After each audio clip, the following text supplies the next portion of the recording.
Christopher Media. Let's make some noise. Beyond the computer is the demon seed. Demon seed. It is something more than human. It is a sensually self-programmed, murderously intelligent non-being. In the privacy of this woman's room, against her will, it commits the inconceivable act of terror. You not told me what you want. Julie-Christie carries the demon seed. Fear for her. I have a mind without a body. I cannot touch you as a man, but my child shall live as a man among others. Child? Yes, my child and yours. MGM presents Julie-Christie in Demon Seed. Rated R, under 17, not admitted without parent. Released by United Artists. Julie-Christie carries the demon seed. Fear for her. Welcome to the projection booth. I'm your host, Mike White. Joining me is Ms. Maitland McDonagh. Hi. Also with us this week is Mr. Bill Ackerman. I'm not a motorcycle. This week we're talking about the 1977 film from Donald-Cammell, Demon Seed. It's the story of a separated couple, Susan and Alex. Alex has created an advanced computer, Proteus 4, which takes over the house in which Susan lives, terrorizing her and mating with her, yes, to create a Proteus human being hybrid to rule the world. Now, we're going to be getting into some spoilers on this episode. Actually, I might have already spoiled it for you. So if you haven't seen Demon Seed, go ahead, stop the podcast, watch the movie, come on back. We'll still be here. Now, Maitland, when was the first time you saw Demon Seed, and what did you think? I'm thinking that I first saw it when it first came to video, and I just loved it. To me, it was so bizarre and so perverse and so in keeping with that kind of creeping terror of artificial intelligences and computers that was very much a part of the world at that time. Suddenly everybody was thinking about, well, if everybody's got a computer, what are those computers going to do? It was a whole rise of the machines kind of paranoia. And I, being a science fiction reader from the time I was a teenager, was totally on board with that. It seemed extremely scary to me. The first time I saw Demon Seed was maybe 20 years ago. I was living in New Jersey, and I was going to New York to the Kim's video chain there, and I was renting videotapes from, what I would do is I would rent 3 tapes from all 4 locations, take them back to New Jersey, and copy them around the clock. And my friend who went with me was a big sci-fi buff, and he brought Demon Seed over to me, and we rented it based on his suggestion. I remember looking at the big box MGM tape with Julie-Christie with the wires draped over her face. I think for some reason, because of the title Seed in the title, I was thinking of plants, so I was registering the wires as weeds. So I was expecting something like Day of the Triffids or Invasion of the Body Snatchers. And I'd known Julie-Christie only from Don't Look Now, I think, at that age. I'd seen performance in White of the Eye, but I didn't really have a sense of who Donald-Cammell was at that age. Having now read the novel, the only memories I really had of the movie were the scenes between Susan and Proteus, which is pretty much mostly what the novel is. And I remember thinking that the premise was so outrageous, but it kind of worked because the performance was so strong in it. I think I saw this one, probably late 90s, maybe earlier than that. It just seems like one of those where I knew the premise before I even saw the video box for some reason. I don't know if somebody I knew maybe read the book. I didn't read the book until recently. But I've always been kind of fascinated by these computers falling in love with human stories. We talked a little bit about that, you and I, Maitland, a few months ago when we were on the colossus-the-forbin-project episode. And, I was a big fan of Electric Dreams when that was out. So, and, enjoyed the young spirit of Joshua that was inside of Whopper. So Demon Seed just kind of fit in and kind of scratched that itch that I have for seeing computer and human interaction. I don't know if I realized the first time that the voice of Proteus was Robert-Vaughn, but I just realized he had a really good voice, whoever it was doing it. And I really liked this one the first time through, and I think I still like it today, even though it's kind of a strangely paced movie. Let's put it that way. I really love Demon Seed, frankly, and its pacing, I think, perhaps is slow by contemporary standards, but I find it quite enthralling, and I think that if it moved any more quickly, the preposterousness of it might become overwhelming. You might not be able to go with it, but because it builds up, not its premise, but the unfolding of the premise in a very careful and very systematic way, I think by the time you get to the really outrageous parts of it, it doesn't even seem outrageous. I mean, it's kind of shocking, and it is kind of wild in a very sexual way, but it makes sense given the way the movie has unfolded from the beginning. I will definitely say it is very expertly crafted as far as the screenplay goes. I like that we're introduced to the Alex character first, played by Fritz-Weaver, and it was unusual seeing Fritz-Weaver in this very sedate role for me. I kind of came to him through, The Reanimator, where he's a little more unhinged in that. Seeing him here as a scientist who was much more in control of his faculties, I appreciated that. And it takes a little while until we're introduced to Susan. We're introduced to the idea of him being this computer scientist pretty darn early on. And then it's interesting to me trying to figure out what the relationship is between Alex and Susan, because we know that there's something there. You know, they're splitting up for some reason, but I'm not exactly sure why for at least the first little bit inside of this film. I think that aspect of the broken relationship really is the trigger for the way this entire movie works. They are both clearly intelligent people. She's a psychologist. She works with children. He's a scientist who works with computers. They're a smart professional couple. There's no obvious reason why they should be having such trouble in their marriage, and yet when we're introduced to them, they're about to separate. So clearly there's a huge problem there. And I think that one of the things that draws you into the story is you want to know, well, why is their marriage not working out? They actually seem like a really great couple who are not just two people who like each other, but people whose professional ideas are very much aligned with one another.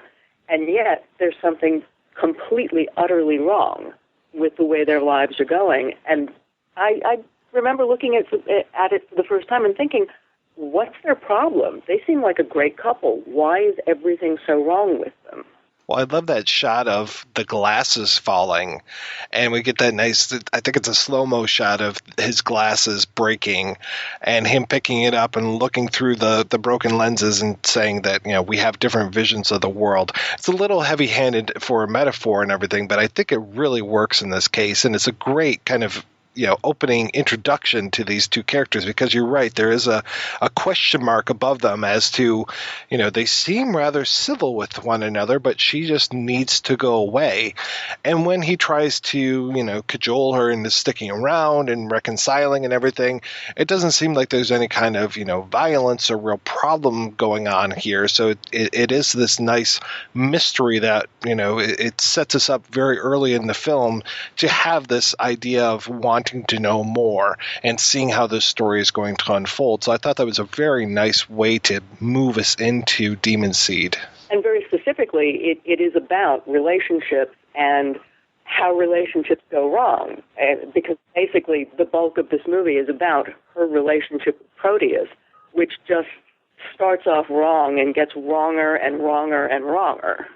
Rewatching it this week, I was reminded a little bit of the relationship at the center of Don't Look Now, and not just because of the casting and Julie-Christie, but because the tension in the relationship is brought upon to some extent by the death of the daughter. And I guess it's almost more similar to the Daphne du Maurier original short story, because, you know, in that one the child doesn't drown; she dies of meningitis, and I guess this child dies of leukemia. But the way they respond to that loss, like his response is to become more, you know, to remain rational in the face of increasingly unusual circumstances, and that holds true both of the Donald Pleasant's character in Don't Look Now and the Fritz-Weaver character in Demon Seed. And then her response, you could maybe see it as maybe growing more empathic. Like she looks into caring for troubled children, as a behavioral therapist.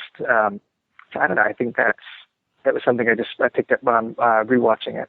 Alex is that logical person, and he wants to go after cancer itself. He wants to cure leukemia, and he does. Basically, he builds this amazing computer. He's one of several scientists, it looks like, that's working on Proteus, and this has organic, components to it and everything. It learns, it grows, and then we've got Susan, who is much more of the emotional thing, and I don't know if it's just the whole idea of men are for Mars, women are for Venus, or whatever. But him being the cold, emotional one, and then her being the more empathic one. Though I was very, very happy to see when they do show us the scenes of that computer lab that we see at least two women in there, and I was really glad for that, because I thought it was going to be like at first when they show the outside of the computer lab and these guys are walking up to it, I was just like, oh, all guys, this world of men we're going to have. So I was very happy when we go inside and there's at least one woman at a keyboard kind of showing them what Proteus is doing. And then when we actually have one of the women teaching Proteus and teaching him, I think it was Mandarin, I'm not sure, but, speaking to him as an equal. So I was very glad to have that.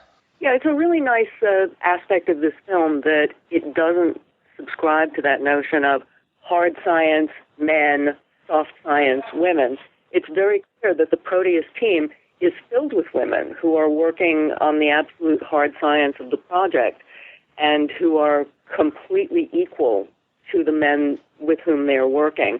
And it's not something that's emphasized in any particular way. It really does come across as simply an organic part of the way the Proteus project is presented.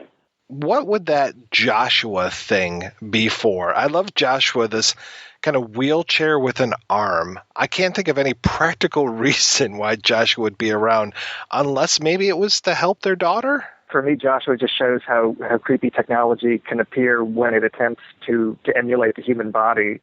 So it's something that's introduced that's not in the original novel.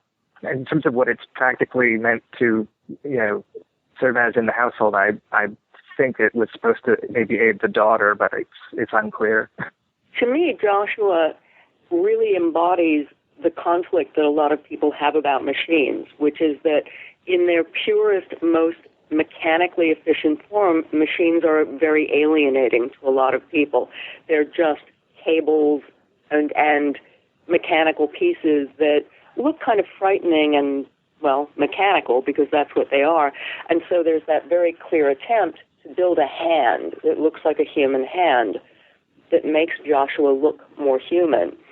And that, again, I think feeds into the theme of both the book and the movie, which has to do with the way in which people relate to machines and the way that they would like them to look a little bit more human because it makes them more comfortable.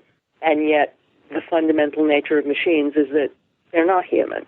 And you can mask a mechanical hand in all kinds of forms, but the fact is it's a collection of wires and metal joints that aren't human. Of course, there's a practical reason to have Joshua in the film, which is to give Proteus some sort of control over the outside world, I don't want to say a physical control, because I think one of the best, or at least to me, the most memorable scene of the film, or one of many, is the whole idea of him turning up the controls in the kitchen in order to control the Susan character. But for me, the Joshua, of course, Joshua is going to be there in some sort to be the hand of Proteus, which is, something that he needs in every medium that we're going to explore when it comes to Demon Seed. He always needs a hand or a set of hands. So it's curious to see how they kind of worked him in. And I have to say, going back to the screenplay as far as an adaptation goes, I thought that it was a nice thing to have this whole idea of a chair with an arm, so it's able to pick her up, carry her around and everything, and it's kind of believable that it could work. I think I only laughed at one point when you see the hand kind of take her while she's wrapped in a sheet and plunk her from the chair onto the bed. I was just like, I don't know if that would work, the physics of it or anything, but it it worked as far as the story went, I should say. But, I think actually one of the most important things about Joshua is the way in which Joshua looks forward to the birth of the machine baby. Because Joshua's hand looks remarkably like that little tiny baby hand that you first see. And so it really does form a link between something that is, Joshua is purely a machine and something that is not purely a machine. And it's kind of shocking, I think, when you first see that baby hand reach up and you realize, oh my God, that looks just like Joshua's hand. There's a lot of stuff that happens in this first act of the film because we are introduced to all of these characters, including Proteus and Joshua, and already within these first 20 minutes we get the idea, or not even the idea, just the outright statement that Proteus is not happy being trapped in the box that is the computer. Proteus wants to explore the outside world. And I love his line to Alex about how, man's asymmetric body and his glass jaw mind. Like, he is already criticizing his creators. He already knows that he is superior to his creators in a lot of ways. And it actually, that is one of the great things about the way he's introduced, because in movies like this, you always have to ask, why don't people turn that thing off immediately the minute they see that there's a glimmer of human consciousness? Because that's a problem. You don't want a sentient machine, no matter how fascinating, no matter how scientifically valuable, no matter how interesting in terms of human reflection on what the nature of being is, such a thing might be. It's clearly dangerous. And Alex seems to just be so curious about where Proteus will go, and he seems to want to see how far it will go. And also, at the same time, he is getting results. The whole idea of the leukemia. Proteus managed to cure leukemia within, 4 days? 4 days. So Alex knows that he's on to something with this machine, and I think he's willing to overlook this quote-unquote flaw of his creation, that his creation is criticizing humankind because he wants to know where else he can go. It seems like he is willing to take that risk. And that's the theme that I think one always sees in movies about supercomputers and fabulous robots. It's the notion that they're all the product of human hubris, and you always pay for hubris. I do like these scenes, too. We talked about the pacing of the film, and one of the nice things about it is that throughout the movie, and I would say definitely more towards the end of the film, we get these kind of glimmers of what's going on inside of Proteus. And I've talked about how it has, like, organic innards and everything, and we get these glimpses of what Proteus's mind might look like or what's going on with him.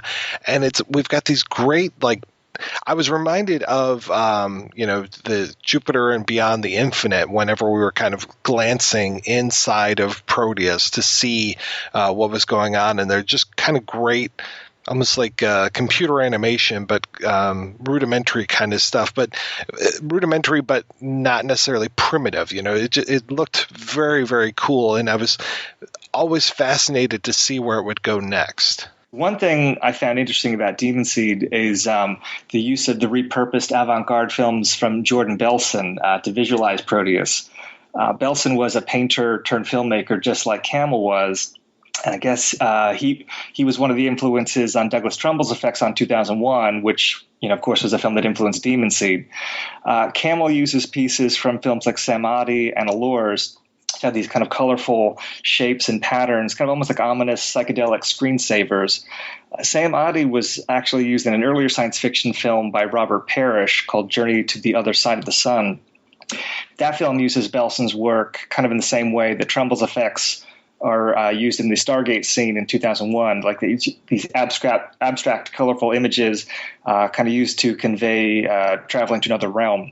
Parrish actually directed Cammell's first script, Duffy, by coincidence. I don't think that's why he was using the Belson footage for Demon Seed, but interesting coincidence. The other really hallucinatory imagery in Demon Seed is this the sequence with the triangular structure in the basement. That's actually done by Bo Gehrig, an early kind of pioneer in computer image effects. he's credited with Synthovision animation in Demon Seed, but he was actually in California to work on early tests for Close Encounters of the Third Kind, but he ended up getting replaced by, of course, Doug Trumbull, using the same effects style as 2001: A Space Odyssey. Just interesting, the blending of experimental film with commercial genre storytelling.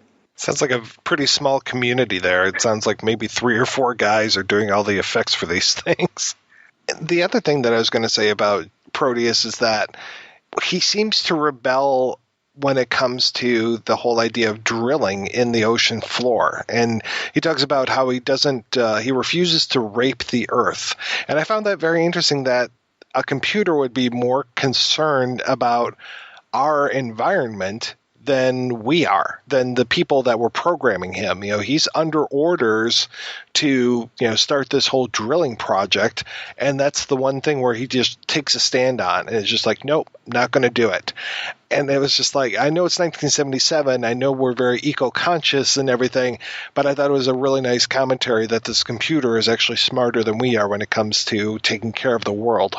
Well, I think that's particularly interesting because it makes complete and total sense, because while the ecological movement, particularly in its early years, it was treated as kind of a hippy-dippy, tree-hugging, sort of silly part of the counterculture, when you come right down to it, it was ruthlessly practical, because it was rooted in the notion that the earth is a finite thing, resources are a finite thing, and you cannot continue to exploit them ad infinitum without destroying the planet on which we all live. And that is basically Proteus's stance, that you can't, you can't rape the oceans, you can't rape the earth and expect that you can continue to live on it. Yeah, you can't rape the earth, but you can go right ahead and put a needle inside of Julie-Christie's head, like just a few shots later. It's the needs of the one versus the needs of the all. So it's very soon around here that we get the introduction of Proteus to Susan. And this is really, as you were saying earlier, Maitland, this is the crux of the story. This is where we're at most of this, which is the kind of power play between Proteus and Susan, and him trying to control her and eventually wants to mate with her. Proteus is actually the second entity that's at loggerheads with Susan, and the first is her husband. In both cases, there's a real conflict between what she's interested in, what she wants to do, and what these male entities in her life want to do. I mean, her husband is clearly a man, and Proteus has a man's voice, so it's hard not to think of Proteus as a man, even though Proteus is a machine, and therefore genderless. She is very much in a very 70s female dilemma, in that she is stuck between the things that are important to her and the things that are important to the males in her life. And her dilemma is she going to go along with them, or is she going to stand up to them? And if she stands up to them, what's going to happen? Well, let's talk a little bit more about some of the other women that are in the film, because we only have, I think, 4 women altogether. We have the house cleaner / cook at the beginning. We've got Susan, of course. We have, Amy, the patient, the young girl, and then Amy's mother. And that's about it. And we have the female scientist working on the project. Oh, right. And then otherwise, it's almost all men. And it's definitely all men who are trying to influence her, though one of them is definitely trying to save her. I do appreciate this Walter Gabler character that Gerrit Graham is playing, and I love Gerrit Graham as this great nerd, this great 1977 computer nerd, to the point where he's logged on to a terminal whenever he possibly can. It's like, oh, there was terminal time, so he took it over, which I seem to remember that was like the Bill Gates thing, is like whenever there's open time, he's going to be on that terminal. And plus, I also love Gerrit Graham because he's one of those actors from the 70s, particularly from Brian De Palma's films, whom I just love. And this is actually a really nice role for him, because it's not a kind of big, over-the-top, flashy role like playing Beef in Phantom of the Paradise. It's a very human and very easy to relate to role. I mean, who doesn't feel terrible for what happens to him? He has nothing but the best in mind. Though he really shouldn't have ran down to the basement. Like, I'm really glad, too, that Proteus is in the basement. I mean, I don't think you can get much more Freudian as far as the suppressed feelings and everything of having this creature living inside of your basement. And it's also a kind of nice shout-out to the horror genre, because although Demon Seed is a horror film, it certainly is a very classy horror film, one that has conspicuously larger ideas than the ones that you can ascribe to many horror films of that era. But the bottom line is there's a beast in the basement. So when we talk about Demon Seed as a horror film, I think a scene that really stands out in that respect is when Proteus finally reveals himself to Susan. He speaks to her in this menacing way on the phone, kind of like in a giallo or slasher type of film. And we get this great reveal where the wood panels part to reveal this red eye. He announces, "I am Proteus." It's almost like a vampire drawing back the curtain, even if the red eye is more reminiscent of Hal from 2001. Yeah, it totally reminded me of Hal from 2001. And it also reminded me of the Simpsons episode, The Treehouse of Horrors, which was a kind of a parody of Demon Seed, where the computer who's trying to take over the house, voiced by Pierce Brosnan, takes a picture of the red eye thing and pastes it over Homer in a family photo. So when Marge wakes up in the morning and looks at the photo, it's like her, the three kids, and then this red eye there. It was a later Simpsons, so it wasn't that funny, but there are some funny ideas to it. Like, especially the end of it where they realize that this computer, it's such a waste to just throw it out, so they have to give it to somebody, and they end up giving it to Patty and Selma. So tell me more about your day at the DMV. Where to start? Sheila parked in my space again. That Sheila. She's given you problems before, hasn't she? Oh, yeah. I don't care who she's sleeping with. That's been my space since 1981. Looking for this? No, not in there. Now, where was I? Oh, yeah, Sheila. I wish that there had been a little bit more attention paid to some of the sound in the film. I would say technically this film is very well put together, though the use of the door special effect from Star Trek when Proteus is like more of a moving entity, like this kind of like snake-like thing down in the basement, and when he's killing poor Walter, all I could hear was just that door noise just over and over and over again.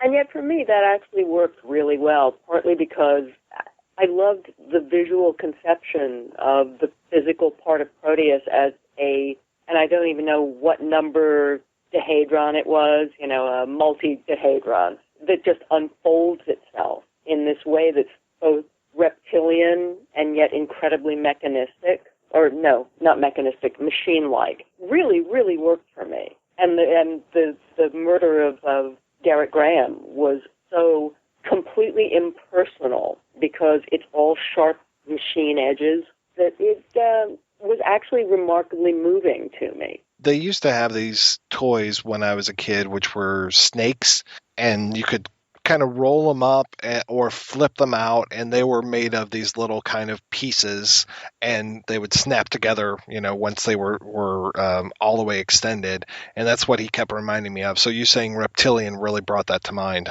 And it's also really effective, I think, because you have a real sense of the scale of that embodiment of Proteus. I mean, that thing is huge.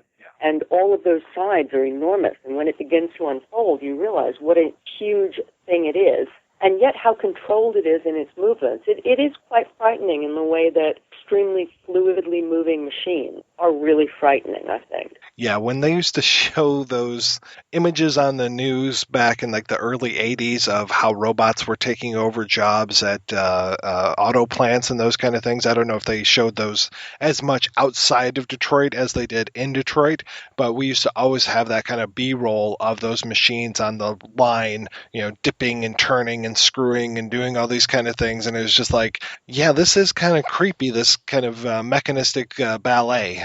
And again, it was all paving the way for Terminator, basically, right, where you see that entire kind of paranoia embodied in a really vivid Hollywood kind of way. But its whole effectiveness is because it tapped into this notion of machines taking over human functions. Which I suppose the ultimate irony that the Terminator is killed by these kind of machines at the end, or kind of killed. We won't know for sure until the next sequel, right? You never found the screenplay for this one, right? No, unfortunately, I did not. Because I know you mentioned, I mentioned this to you before when we recorded, but I found where Donald Cammell made statements saying that he intended to make this film as a comedy, and I've seen other collaborators of his kind of reiterate that idea. I was just wondering if you, when you were researching, if you ever found any evidence to support that. Because I don't think it really comes across in what we have, even if it was re-edited or rescored to play as a straight horror science fiction film. I don't really see anything we're supposed to be laughing at. Well, I think if you were to take certain scenes and put yakety sax behind them, it would probably be pretty funny, but I just can't see how he would say that there was any intention of comedy with this, because it's just not. I mean, even the inherent source material and then what they ended up with, it just doesn't seem like you could recut this or have. There might have been lighter moments in the film that he put in, but really it's pretty dark from the beginning all the way till the end, I would say. And I also have to say, Donald Cammell, not known for comedy. No, you didn't have the comic films of Donald Cammell. No, I don't see that compilation coming out anytime soon. I think one thing we maybe ought to talk about is the relationship between Demon Seed and Star Wars. Now, how do you see a relationship between Demon Seed and Star Wars? That they open 2 months apart. Yeah, and there's computers in them? And there's computers, and there is the notion of artificial intelligence, and there's also a reshaping, I think, in Star Wars of science fiction for an entire generation, and I don't think really in a good way. I think Demon Seed was, in certain ways, the last hurrah of really serious science fiction before Star Wars came in and made science fiction into an old-school genre kind of thing. Made it into a Western, basically, in outer space. You know, let's face it, Demon Seed, not a magnificent popular hit. Star Wars, an absolute box office game changer. I think that was a real turning point in American science fiction movies. I find it very fascinating that when I was looking for materials related to this film, that I found so many radio promos for it. It's like there are so many movies where it's tough to find one trailer, one radio promo. But when it came to Demon Seed, there were so many different promos, so many different posters, and I don't know if that was just like trying to... I mean, there's different ways of marketing a film, of course, right? You can cut a trailer to fit every single audience. Like, oh, play this trailer in front of a comedy film, play this one in front of an action film, those kind of things. Or you can just saturate the frickin' market, and that's kind of what I think that they tried to do with Demon Seed. But it's interesting that they would have that kind of a budget for a film like this. Yes, I know it's from a major studio and everything, but it seems like they were really banking on this thing to be a hit. And I think that was probably because it had an Oscar-winning star in Julie-Christie. It had a respectable filmmaker in Donald Cammell. And yeah, sure, there was no reason not to promote it. And yet, 2 months down the line, it really got kicked to the curb by a movie that nobody expected anything from. It was just some little, I don't even know what, some little genre movie that some guy made that nobody expected much from, and that then went on to really change the landscape of American filmmaking, and sadly to the detriment of Demon Seed. Yeah, it's interesting. They've never really explored, as far as I know, not in the movies anyway, the whole idea of like the programming of some of these droids, because we see how Proteus can take over Alfred being house butler, as it were, the controls for the entire house. And I do like this whole idea of when Proteus takes over Alfred, suddenly it's Robert-Vaughn kind of doing the Alfred voice, which I found to be amusing. That's probably the only thing I found to be amusing in the film. But, we don't have any sort of thing when it comes to C-3PO. C-3PO is always going to be good. There's no chance of him turning bad, which I found, kind of going along your same lines as Star Wars, and that they're not going to take a chance and have suddenly an evil C-3PO. No, absolutely. And I think I'm not a huge Star Wars fan. I mean, I saw the first Star Wars in 1976, and I was probably then too old for it, frankly. and just went and saw it and felt like, well, this is kind of dumb. It wasn't terrible. I didn't hate it, but I don't really care about this movie, and, everybody's going to forget it in 3 months. Clearly I was dead effing wrong on that, but... I'm guessing that the studio must have thought of this as almost like a Hal's Baby, like a variation on Rosemary's Baby with Hal from 2001, kind of standing in for the devil. It just seems to be marrying two blockbusters of the fantastic, like in a way that would make sense, like at a basic Hollywood pitch level. I'm wondering if maybe it just gets too claustrophobic or disturbing maybe at the heart of it for it to have the kind of commercial success like either of those films. Like I feel like the reputation that Demon Seed has, I feel like it's most famous as a film where, Julie-Christie gets raped by a machine.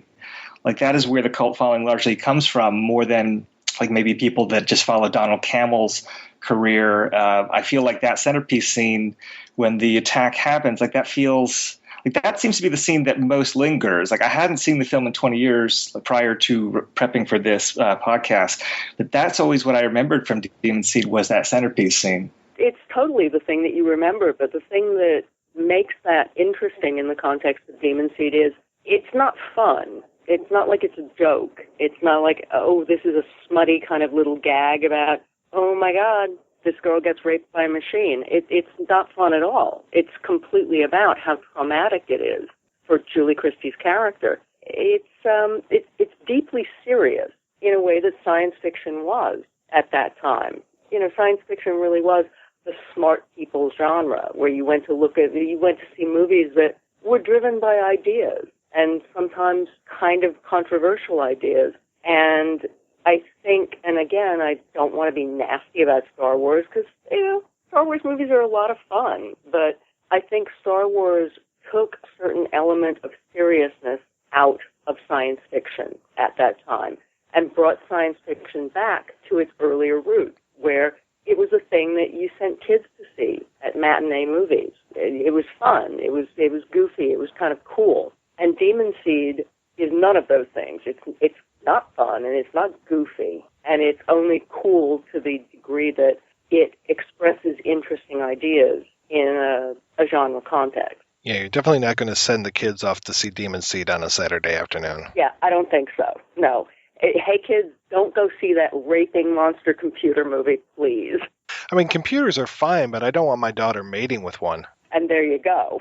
So you mentioned Star Wars changing the landscape for science fiction, and there's one blockbuster science fiction film post Star Wars that might owe something to Demon Seed. I'm not sure, but Alien. I know that Dan O'Bannon's original concept for that dealt with kind of like an oral rape and forcing the pregnancy on the astronauts in that. And there's a scene in The Rape of Julie Christie where Proteus is kind of jabbing this pen-like camera in her mouth. It's very disturbing. It's actually cut out of the early video versions.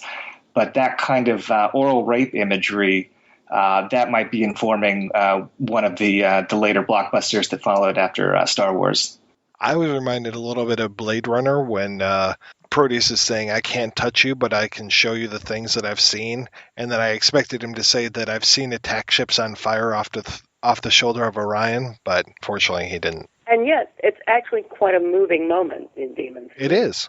It's definitely something that stays with you. Well, it's interesting to me that the one kind of chief scientist, the guy who seems to be above Alex, that's when he's really concerned about Proteus. It seems like even more than the refusal of the ocean thing, the drilling, is that he's concerned about Proteus taking over a Telstar satellite, and he doesn't like that Proteus is like searching into space. And I found it interesting too that he was looking into space and going outside of the Earth. It seemed like any other version of Proteus that I'm reading in the 73 or 97 version of the story, there's no mention of outer space at all, but I like that he's looking out there and maybe thinking of conquering the universe. I'm not sure. It also ties into the Julie Christie character's experience in this movie because it's all about parents and children. In his case, it's his child is definitely going places he would rather it not. And in her case, it's the terror of being forced to have a child that you don't want. it really does all come down to parents and children, which is kind of fascinating in a science fiction movie, which most people think of as being a genre that's all about machines and ideas and computers. But in fact, in this film, it really does all come down to basic human biology, to what you do when you think about having children and what you do when your children aren't what you want them to be. Well, I think we're really going all the way back to Shelley with something like that, because I was so reminded of Frankenstein and this whole idea of here's Alex, the creator of Proteus and perhaps of Joshua, and then Proteus wanting to be the creator of this new child, because Proteus, I think, is kind of like, and I found it interesting too that, you know, the creature in Frankenstein never has a name, though he might refer to himself as Adam, or they might refer to him as Adam at one point. And then there's an Adam 2 in one of these versions of the Demon Seed story, which is Proteus. He prefers to call himself Proteus. And I like that he feels kind of, you know, shut out by his creator, and so he rebels. And one of the ways to do that is he's going to do the same thing his creator did, was to create life. He wants to try something new and be able to make a better world, maybe just for him or in general, but he wants this experience of being the creator. And of having a child. Right. And the fact that his name is Proteus is clearly very significant, because it suggests a changeable nature. And it's interesting too that in one of the books he was part of the Prometheus project. Need we say more? And we won't even talk about Ridley Scott anymore than that. But we should probably say, yeah, you know, that's the curse of the person who takes the gift of the gods and is punished for it forever. I like, too, that we have this whole revelation towards the end of Alex finally figuring out what Proteus, well, not necessarily what he's been up to, but kind of having a clue to one of the mysteries of the film. You know, one of the other mysteries was why are Alex and Susan breaking up? And we do get that nice revelation of, you know, you had a daughter and she died of leukemia. Look what I did. I solved leukemia in 4 days. Basically, Proteus boasting about himself, which I like. But Alex and Susan only get those scenes at the beginning, and then he finally comes back at the end, and he's going to play the rescuer coming in here, and really he's the most ineffective rescuer you could possibly have. Well, except perhaps for poor Gerrit Graham. Yes, yeah. We expect more of him because, yeah, he's the big science guy who ought to be able to do something about this, and yet winds up being equally ineffectual. Yeah, he tries to go up to Proteus, and Proteus just smacks him away like a fly. And then to see the pregnancy, to see that this baby who, what was it, born after 28 days, lived 5 in an incubator, though Alex takes him out a little bit early. And I know I looked up who played the child, but the child, I think, whether the child was a boy or a girl, I think it was actually a boy who played Baby and a girl who played, I don't know. But the baby to me is very asexual. It could be either a male or a female, though I know he wants a son. One of the things that I actually noticed looking at the film earlier today was that, as far as I can see, that child has no nipples, which is kind of interesting. It suggests the progeny of a computer that is sexless, genderless, and doesn't really want to sex its child. I love this whole revelation of the child with this kind of exoskeleton on it. And at first you think maybe that is the child, and the screams that it has when it's born, it pays off. You know, you would think like, okay, I'm going to see this thing at the end and it's going to be so cheesy. You know, I sat here for 3 hours and the alien was her fucking father. You know, it's going to be just some sort of horrible letdown. But I don't feel let down by the end of this movie at all. I thought it was very, very effective. And the thing, too, that I liked is that this ending is such a smack in the face because Proteus wins. And yet Proteus wins by producing a human child. Demon Seed almost reminds me of a rape revenge film without the catharsis of the actual revenge taking place. And I like how, again, Alex is there for the baby. Alex is there peeling off this stuff, and we finally get a shot of Julie-Christie, Susan, and she's standing, it seems like she's standing across the room kind of looking on in horror. And was she there helping clean off the baby when he was taking the armor off of it? Because of the way it's cut, I'm not sure, Frank. Honestly, the last maybe 5 shots of the film, to me, almost feel like an incoherent dream, because you're really not sure how what you're seeing relates to anything else. Yeah, that's one of the few parts of the movie. I mean, we're going to hear from Gerrit Graham in a few minutes here where he's talking about his death scene in the film and how that was cut. And you can see a weird, quick dissolve between him and then the next scene of Julie-Christie. But it seems like that ending probably had a little bit more to it just because of the way that it was cut up. And it was probably the pie fight. To your point, Bill, as far as the comedy goes, they probably cut out the entire pie fight. If you had called to see if there was a problem at home before heading over, that scene didn't make it to the final cut. If we've learned anything, you should always phone first. Those are words to live by. Who says getting there is half the fun? We are going to take a break and play a pair of interviews. The first is with Walter Gabler himself, actor Gerrit Graham. The second with Rebecca and Sam Umland, authors of Donald-Cammell, A Life on the Wild Side. We'll play those just after a few brief messages. You can make this Valentine's Day one that you'll both never forget with this amazing offer from adamandeve.com. Through Valentine's Day, you'll receive 50% off just about any item. Just go to adamandeve.com and you'll find over 18,000 adult entertainment products, including toys, lingerie, and a seemingly endless selection of adult DVDs. And there's more. With every order, you'll receive our romance kit free. Our romance kit includes a toy for him, a special massager for her, and a little something we know you'll both enjoy. Plus, a free adult DVD to put you in the mood. And that's not all. Oh no. We'll also throw in free shipping on your entire order.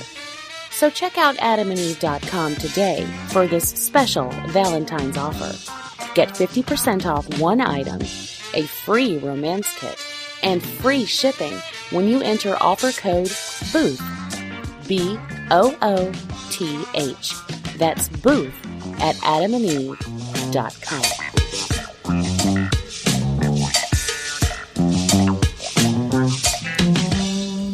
When a grieving mother finds a way to bring back her dead son, he is not all that comes home. Miss Mabel was discovered deceased inside one of the rooms. Her body was found upright in a rocking chair, clutching a figure made of sticks and leaves. Judging from initial reports, Miss Mabel had been dead a matter of months. Based on the unsolved mystery of Olivia Mabel. There were a lot of photos and personal objects on that, and candles and what we call santuarios. You have no power over... Leave me alone! God, I need help! A short film from Elf Tree Media. Mommy. Thoughtform. Support our Kickstarter campaign now through February 17th at thoughtformfilm.com.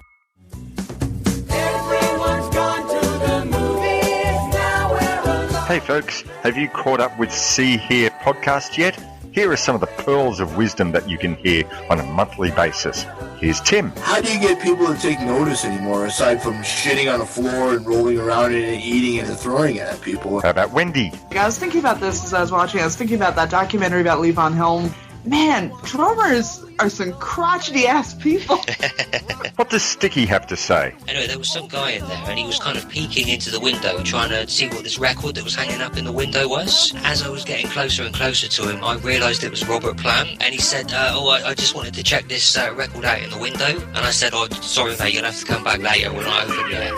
And I'm rather boring. It sort of became a story about a man trying to promote the music that he loves against the backdrop of other people shooting the asses off of each other. You can get the See Hear podcast at seehear.podbean.com. That's SEEHEAR.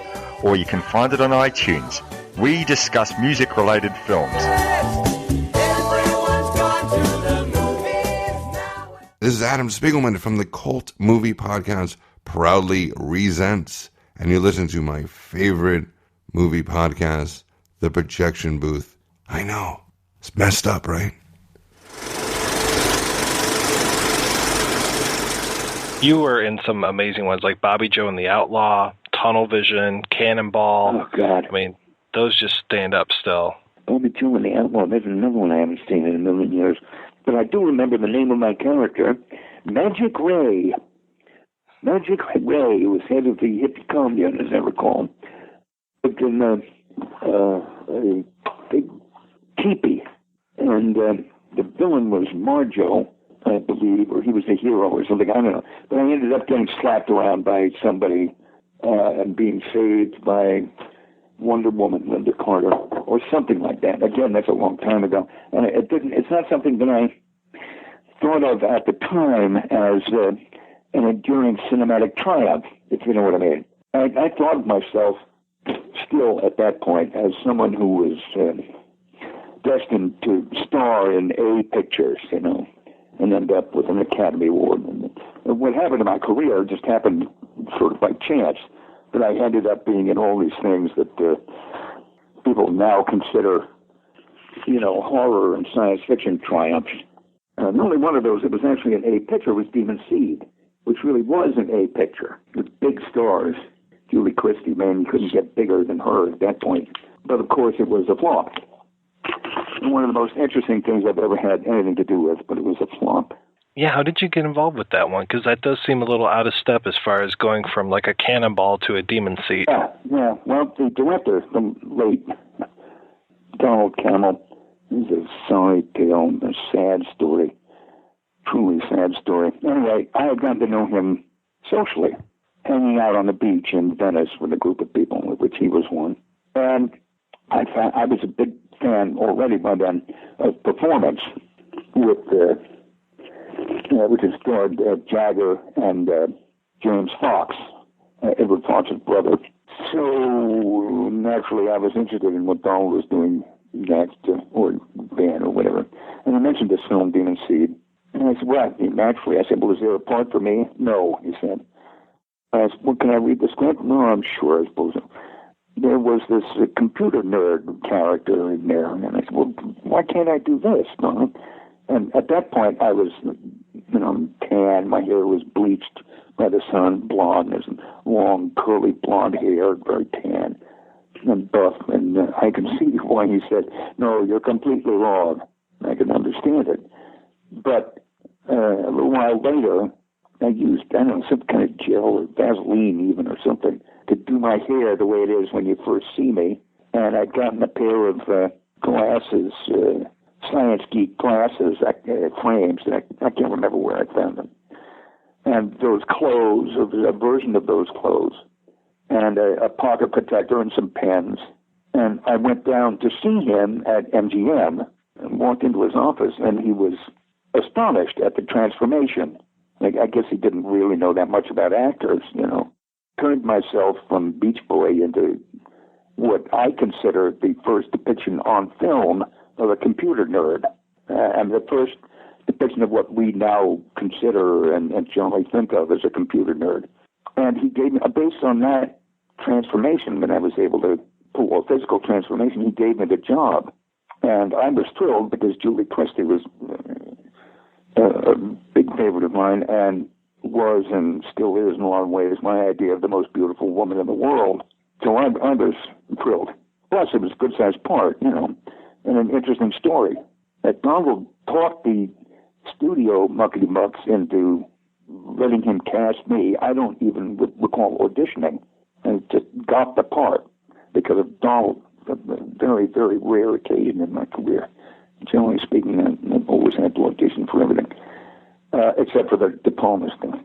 And I remember Donald saying, well, you should meet Julie. You've not only seen for you should meet Julie. And she's staying at the house that, God, my memory for names is gone. The guy who directed Darling. John Schlesinger. You know, she was staying at Schlesinger's house. And Donald gave me the address and said, tomorrow afternoon, just go up and meet her. And I went up to this splendid house in the hills above Sunset Strip, and knocked on the door. I'm expecting some houseman to come to the door. I didn't know. Door opened up, but it was Julie herself. Oh, my God. I was struck dumb. What kind of man? For the next hour or 3 hours or 10 minutes or however long it was that I was there, I don't recall uttering a single coherent sentence. And she and I ended up becoming pretty good friends. But that first meeting took me, for one thing, it blindsided me. It took me totally by surprise. I had expected having to work my way through a number of receptionists and secretaries and personal assistants before being admitted into the royal presence. And instead, she answered the door. It turned out that the film was, in my considered opinion, many years ahead of its time. Many years, a decade ahead of its time. People did not want to see that kind of sort of hard-edged and tough-minded science fiction at that point, There's nothing cozy or sentimental about it, even as much as there is in something like Forbidden Planet. There's no suggestion of a love story or anything there like that. The marriage is shitty between her and fritz-weaver, and things only get more unpleasant. And the idea of Julie being impregnated by a machine with a bizarre hexagonal cock was not something that anybody was prepared to go with at that point, at that early stage. I mean, it was released in the late 70s, as I recall, well before, mid-70s, I think, well before its time. And I would have thought it would be something that would have by now gotten a cult following, but all the various autograph shows that I've done, nobody is, one or two people have asked if I had a picture from Demon Seed or bought some still or something from Demon Seed for me to sign. It just seems to have essentially disappeared into the shifting sands, which is a shame. The director, Donald-Cammell, well, his career was thwarted really by himself because he wouldn't compromise with the studio, whoever the studio was, happened to be on whatever project. They would say, well, we want this change and that change, and you got to do that. And he would just say, no, it's my way or the highway. Most of the time he got the highway, He would not compromise. He lost a lot of good projects, and I wouldn't say the things he got made were sabotaged exactly, but I don't know. He should have done far better than he did. And he ended up a suicide. I'm very, very sorry to say. I liked him a lot. We had a lot of laughs together. A lot of laughs. He's a good guy. I really liked him. What was it like working with fritz-weaver on that one? I didn't really have much to do with Fritz. A few scenes in the beginning, like, hey, boss, and that kind of stuff. But all of my scenes really were with Julie. It just had this sort of setup material in the beginning with Fritz. And then he exits the picture, really, and it's just Julie and me in the wheelchair with the laser on it. That scene was great. There's no stunt person in that scene. That's me leaping and jumping and falling all over the place. How was that? Because I know you'd worked with some special effects before. How was that working with, to that date, that was a relatively heavy effects picture, too. Yes, it was. But it was all, what I remember is that it was all practical. I mean, the wheelchair really had a laser and some low-grade laser on it. They told me not to look into it, and it was controlled, obviously, by somebody with a joystick somewhere off camera, but it was a real device, as was the giant Proteus body, those linked tetrahedra, the thing that ends up pinching my head off. That was as real could be. That great big interlinked blocks. There's a lot of smoke blown in for various scenes, but the effects were all done in camera, if you know what I mean. It was like what you see is what was going on the set, at least as far as the stuff I was in was concerned. For instance, they cast a full rubber head of me with my mouth open in a death scream. And that was to do a shot which eventually the studio insisted on cutting, which is when the pincer-like edges of the Proteus hexagonal body come together. It pinches my head off like plucking a grape off a stem, and then it went underneath to my head, falling ka-thump onto them and rolling away. And it is a cool shot, and the studio said, no, too creepy. The kind of thing that nobody would give a damn about now, That would be depicted in a series of gory close-ups these days. It might even show on television these days. Yeah, exactly. I had the head for a long time. Great trophy. But I didn't know anything about preserving it or anything, and it slowly started to melt, It was just FX rubber, and it subsided. So it was never used, but again, it was a very practical thing, It was the size of my head and basically weighed as much as my head did. Do you know what I mean? It was a real thing. There was no CGI at the time, of course, but it wasn't miniatures or anything. Everything was full-sized and real. In the privacy of a woman's room, against her will, the inconceivable act of terror. Julie-Christie carries the demon seed, fear for her. I am Proteus. I have a mind without a body. Proteus, created by science to be something more than a computer, something more than human. It is a sensually self-programmed, murderously intelligent non-being. You not tell me what you want. My child shall live as man among others. Child? Yes, my child and yours. MGM presents Julie-Christie in Demon Seed. Rated R, under 17, not admitted without parent. Released by United Artists. Julie-Christie carries the demon seed. Fear for her. Why Donald-Cammell? How did you guys get into researching Donald-Cammell? There are two reasons. I'll start with mine, and then Becky will start with hers. My interest, of course, was the film that showed me what the cinema's potential was.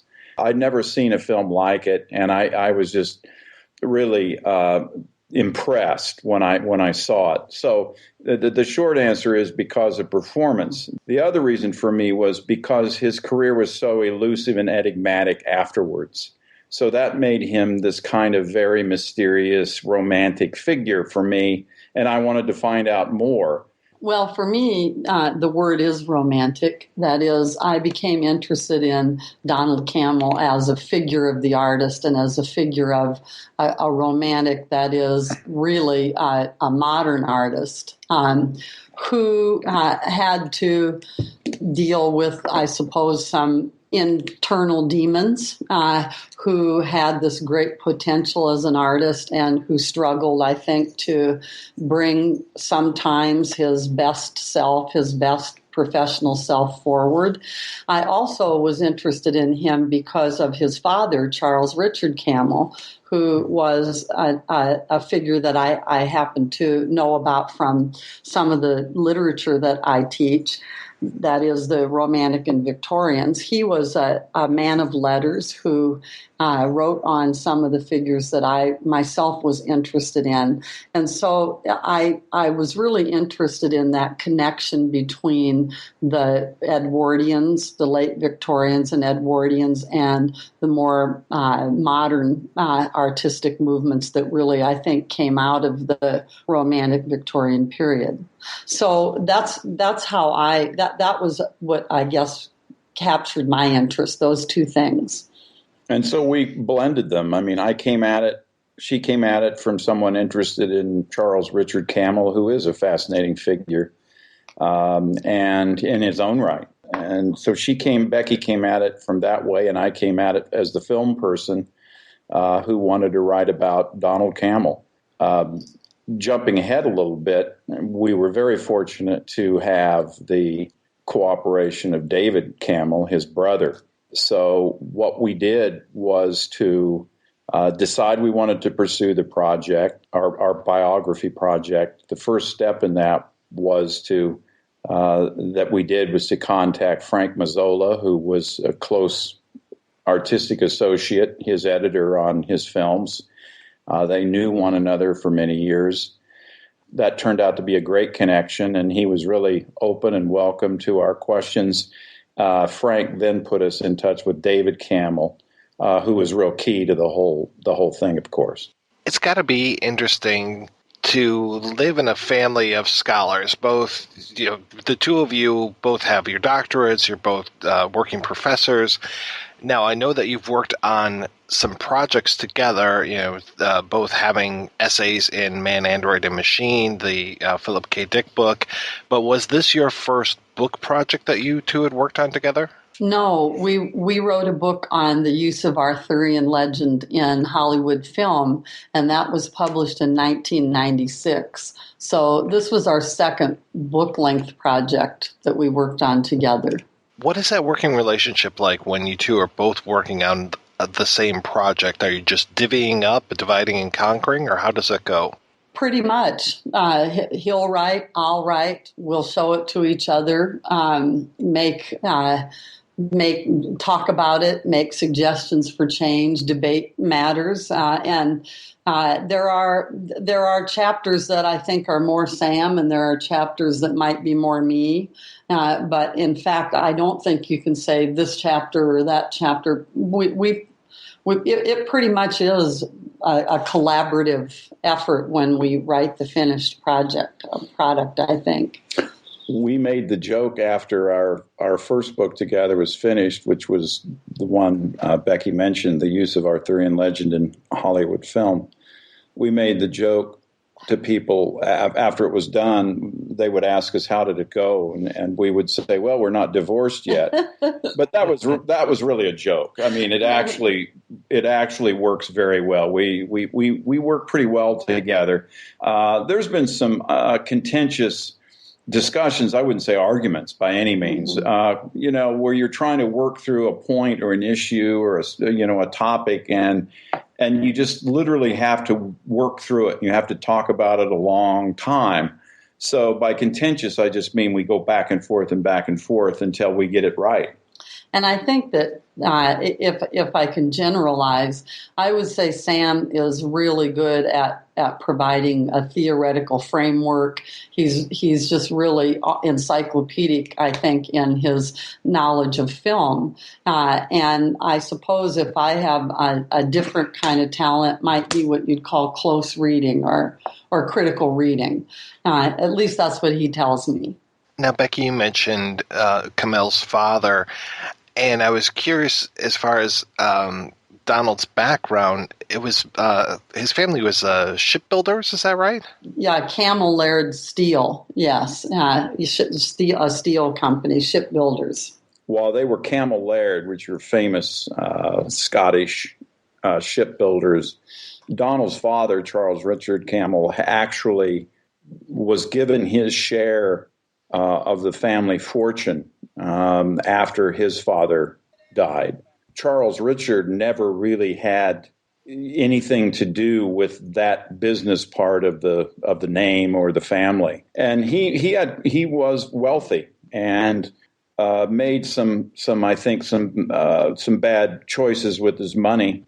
In his biography, the first volume of his biography, he talks about where in 1914, he and his wife came across a chateau in France, and they purchased it, and then he spent huge sums of money restoring that chateau. It was probably a 15th century, perhaps late 15th century, early 16th century chateau, and he spent vast sums of money restoring that. They even restored the moat on the thing, which just cost. Yeah, I mean, isn't that amazing? I mean, because by that time, by the early 20th century, the moats would have collapsed and been filled in, and and were just basically just filled with detritus and dirt and so on, soil. So yeah, he had to get special artisans to come in to rebuild the thing and restore it. Well, by the time that he'd spent all this money on this chateau, by the time it was finished,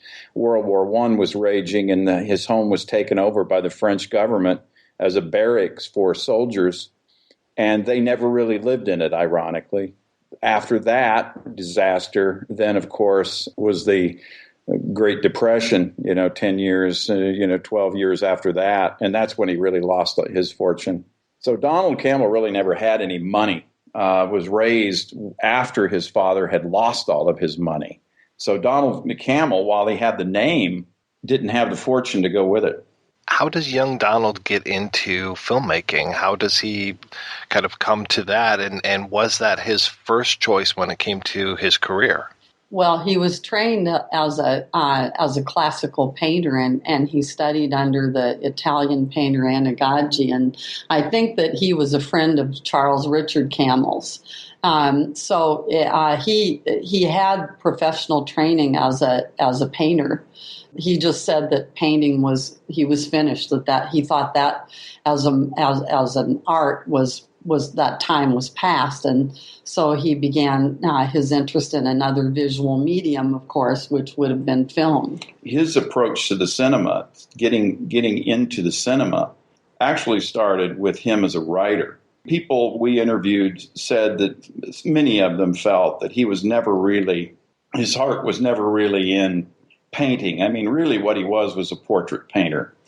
He painted the portraits of many famous people, but that's how he earned his income. But for him, and he was a painter, so he explored different forms of modern painting. But, the question is whether his heart was really in that or not. And it was clear that at some point by the late 1950s, I would say the early 1960s, he had really lost interest in painting.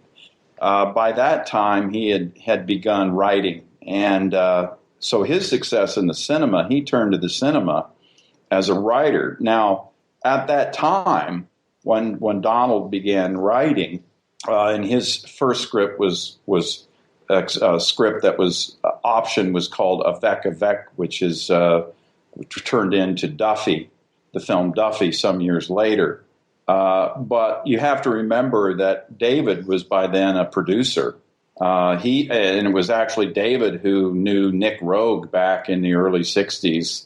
So Donald knew Nick Rogue. David was partners with Hugh Hudson, who became a well-known director by the late 70s, early 80s. I mean, he directed Greystoke, The Legend of Tarzan, and films like that. So David had known figures like Hugh Hudson and Nick Rogue way, way back. So the connection to film was in part through David. Is it true that he had something to do with Eric Rohmer's The Collector? Yes, he had a part in it. He had a small bit part in the Collection News, the female collector, if you will. And I think that Eric Rohmer wanted to cast figures in that film whom he saw as sort of cutting edge of the 60s, sort of the new youth, the rebellious, hip youth of the 1960s. So he must have perceived Donald as one of those people. So he cast him as a small part in one scene in that film, and that was filmed in late 1966. So by which time Donald had written some screenplays by that time.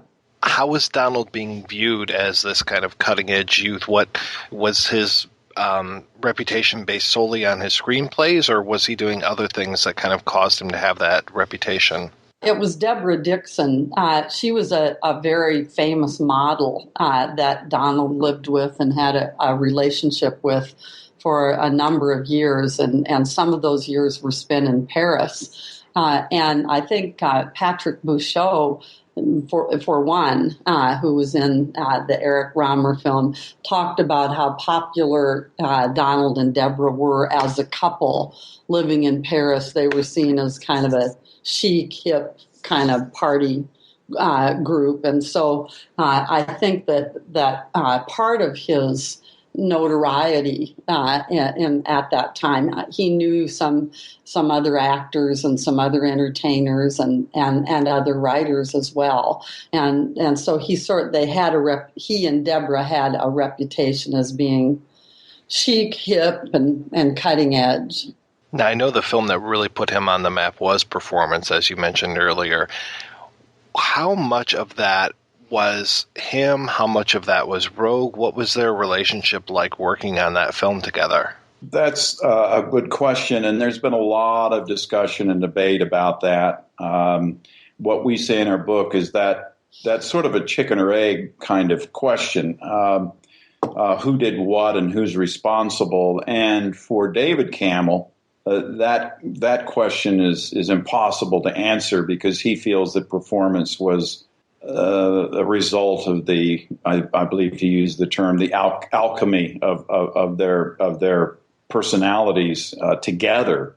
In other words, Performance would not have been what it was if only one of them had been involved. It took both of them together to create the film.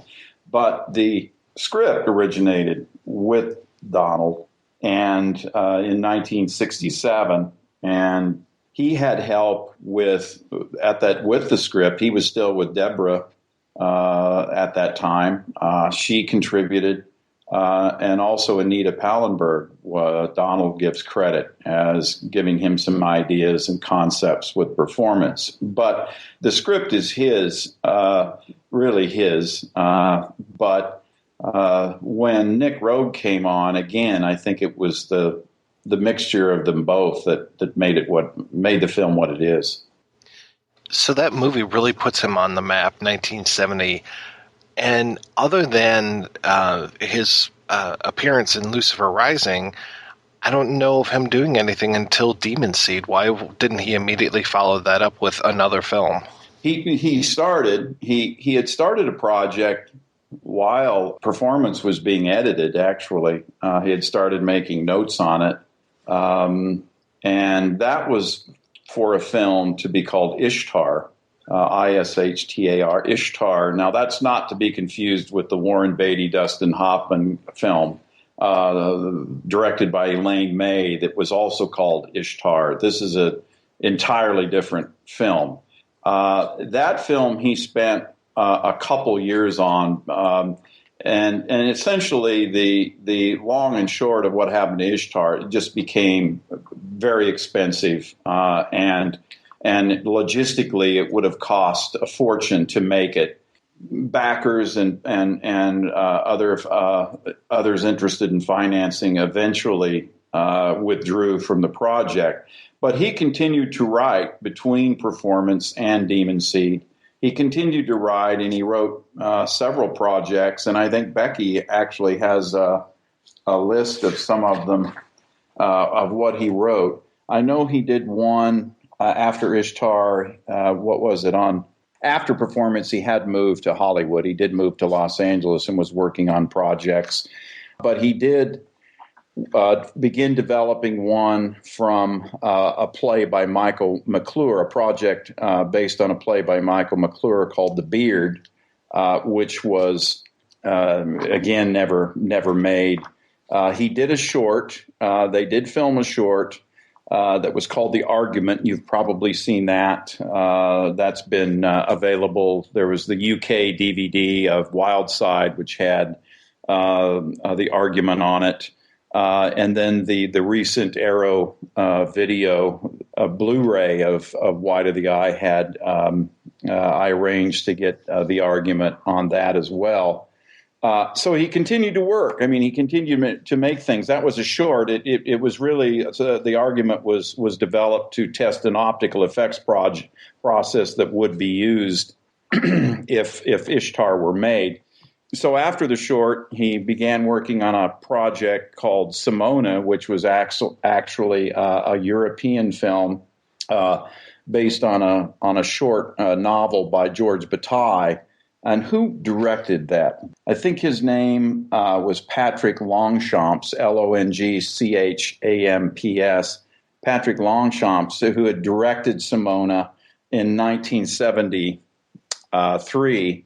And he hired Donald and Frank Mazzola to do an English language re-edit of that. That, too, came to no fruition.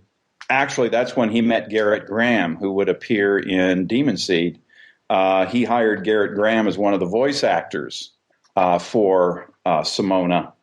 So he knew Gerrit Graham before the filming of Demon Seed, which is kind of interesting. And then after Simona went through, he worked on he wrote an historical film called The Lady Hamilton, based on the famous historical figure of the Lady Hamilton, who was who was she? She was the mistress of, hold on while we track that down. I believe she became the mistress of the British. She was Nelson. And she was the wife of Sir William Hamilton, but she was the mistress of, who was it? Admiral Nelson. Admiral Nelson. The Napoleonic. The famous figure in British history. Right. That fell through. And so he continued working and trying to get films made until finally Demon Seed came his way. He seems like such a strange choice for Demon Seed, but then at the same time, his sensibility seems to mesh with the material pretty darn well. I think you're exactly right. I agree. I think that his sensibility is very much amenable to Demon Seed. And he was able to hire Julie-Christie, and he seemed very intent on making the film if he could get her. And she agreed to do it. So part of what happened there was if he had not been able to secure Julie-Christie, I don't know that he would have ended up directing the film, but he did, and they went forward with it. What was that experience like for him, doing kind of, I mean, for all intents and purposes, a mainstream Hollywood horror film? Well, I think that Demon Seed was probably the best that he could do within the Hollywood studio system. I think that there was an anecdote that Frank Mazzola told me. That's what I'm looking for. Where they went to dinner after the first night shooting, and this would have been in 1976, during the summer of 1976. So you're talking roughly 8 years after Performance filmed, right?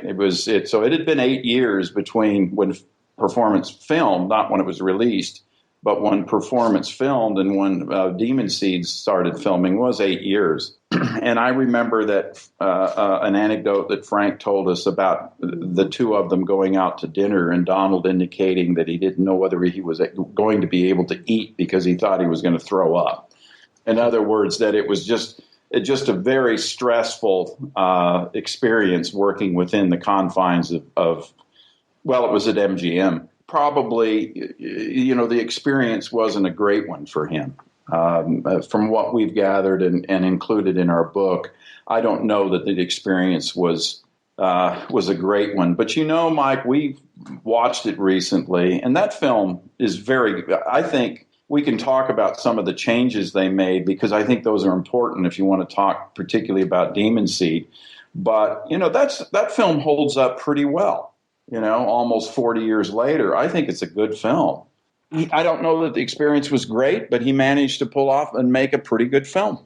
Yeah, I totally agree. It's unusual, but there's something just compelling about it. Yeah, it's a great story. And we were talking a little bit about it today, and I mentioned to Becky, I said, in one way it seems to be kind of a variation of the Frankenstein myth, right? In the sense that he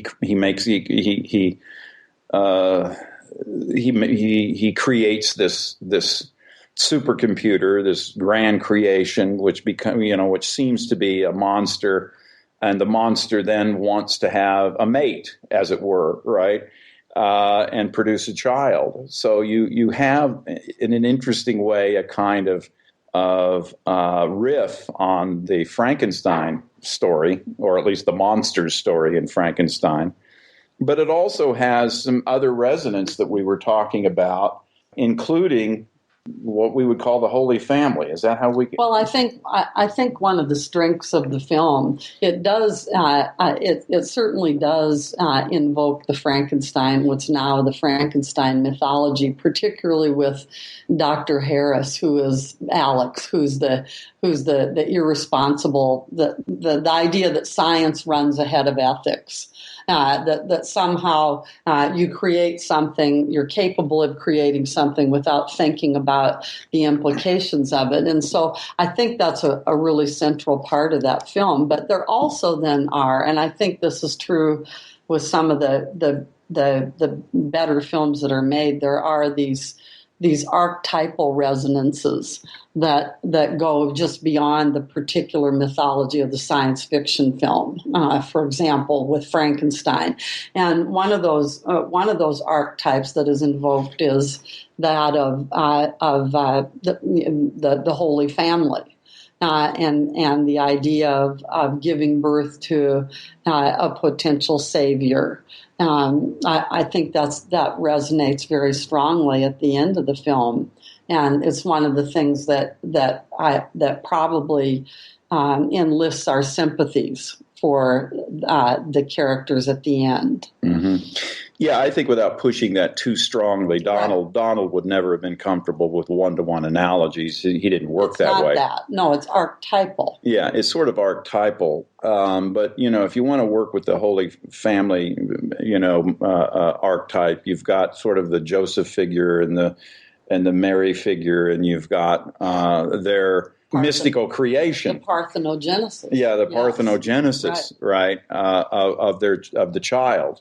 Right. And so that gives it, as corny as it sounds, it gives it a kind of interesting resonance, that Joseph, if you just, not to push that too hard, mind you, but just to run the analogy, becomes a nurturing figure at the end. And you have the little Holy Family of mother, father, and divine, I say loosely, divine child. So it gives it, that's an archetype that I think he probably liked, again, riffing on, again, without pushing any one-to-one analogy. It's just kind of a way of riffing on a theme without locking it down in any way. It's a film of ideas, and that's one of the things about it that I think makes it age very well. I'm glad you brought up the Holy Family, because that end shot of the doctor holding the baby always kind of reminded me of like a photo negative of La Pieta. Yes, it is that. Yes.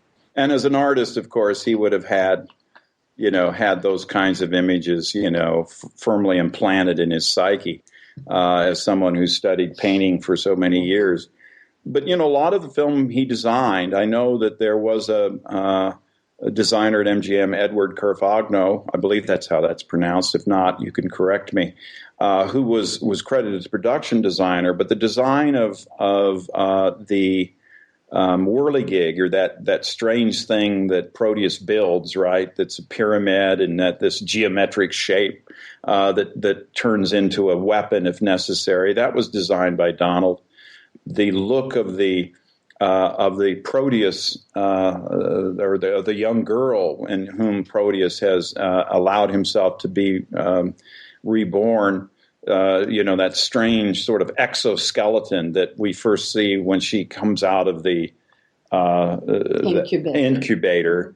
That was all designed by Donald. I mean, we have some sketches of that in our book. I mean, those were all his designs. So he put a lot of himself into that film. A lot of the look is his. Now, I know that they definitely made a change when it came to Gerrit Graham's death. That was supposed to be a lot more gruesome with his head coming off. But what were some of the other changes that you had talked about? Yeah, and I'm glad you mentioned that. When Gerrit Graham is killed by Proteus, I think they felt that was probably too much over the top, because in the script it describes Walter's bones as cracking and popping, as he's squeezed to death, and then his head is lopped off. But what was cut, and this really cost it cost the film a continuity. I mean, there were a lot of criticisms of the film when it came out that it doesn't seem to have a coherent continuity. Well, those were all cut out by MGM. So, for instance, after Walter is killed, he actually uses one of the monitors to show a kind of simulacrum, if you will, on the video. He uses the video right to deceive several times in the film. Proteus does. We see him stretched out on like a table, and he looks peaceful and as if he's asleep. But of course, that's a simulacrum. I mean, he's just manufactured that.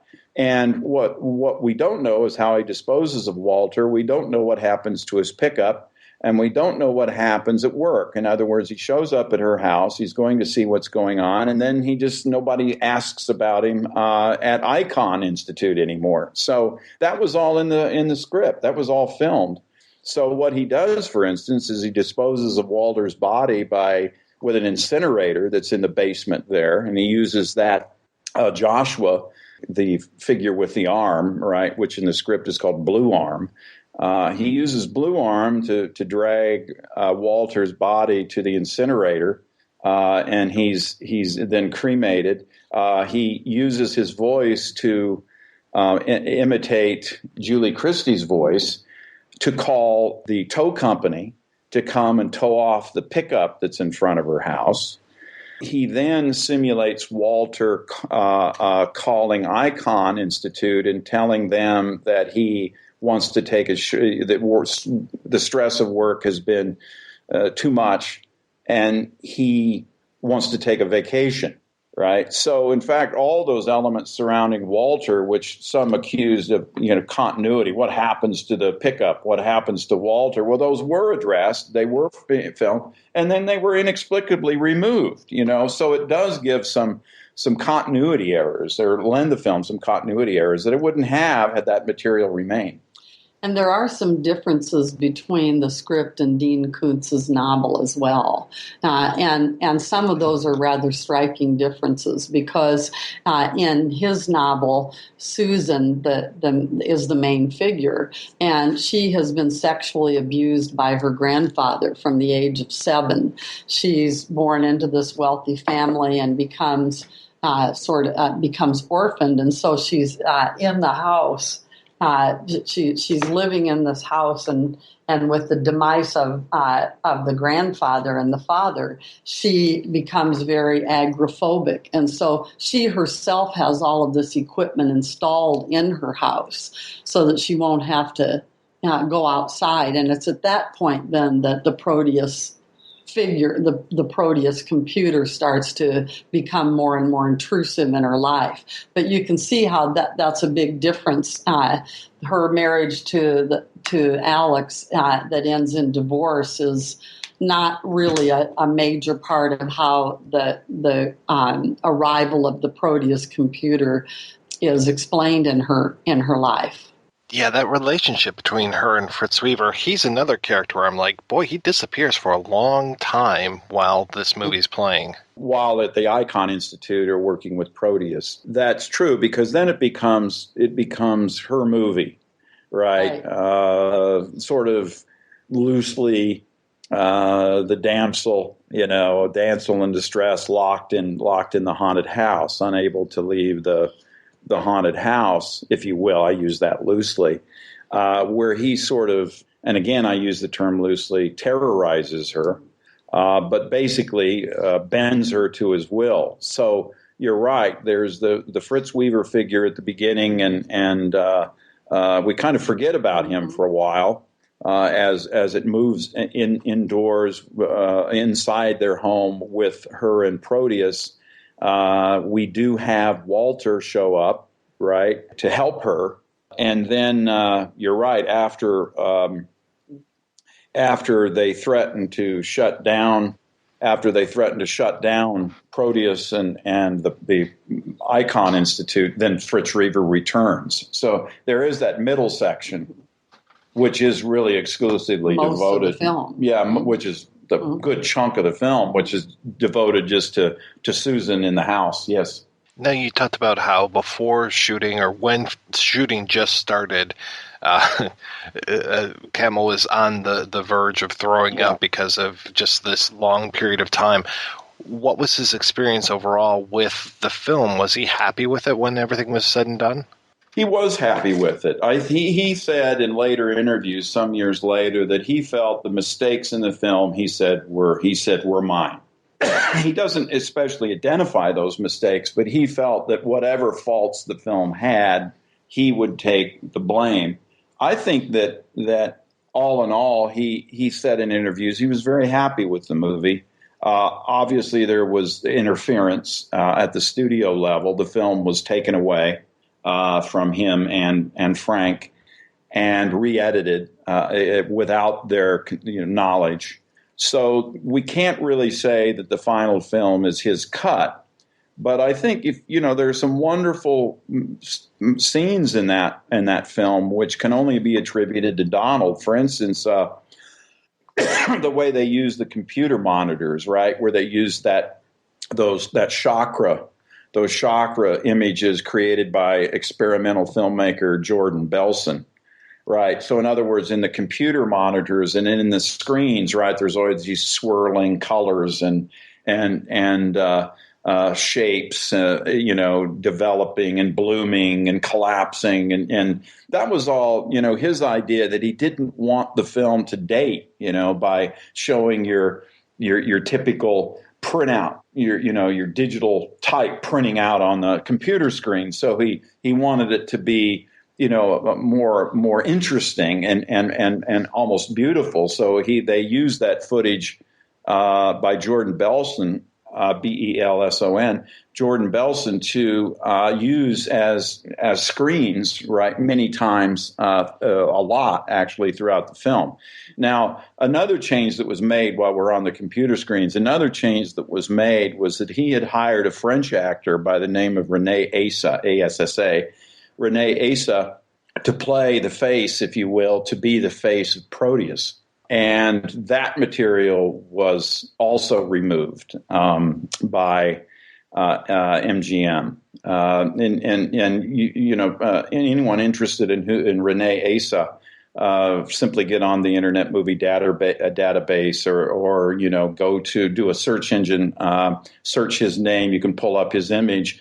And if you can imagine him as Proteus, it gives the film a more personal level in the sense that she's dealing with an actual male figure. In other words, when she's talking, it's not simply to this disembodied voice, which was done by Robert-Vaughn, who's not credited as the voice in the film's credits, but he did the voice of Proteus. That was all added later.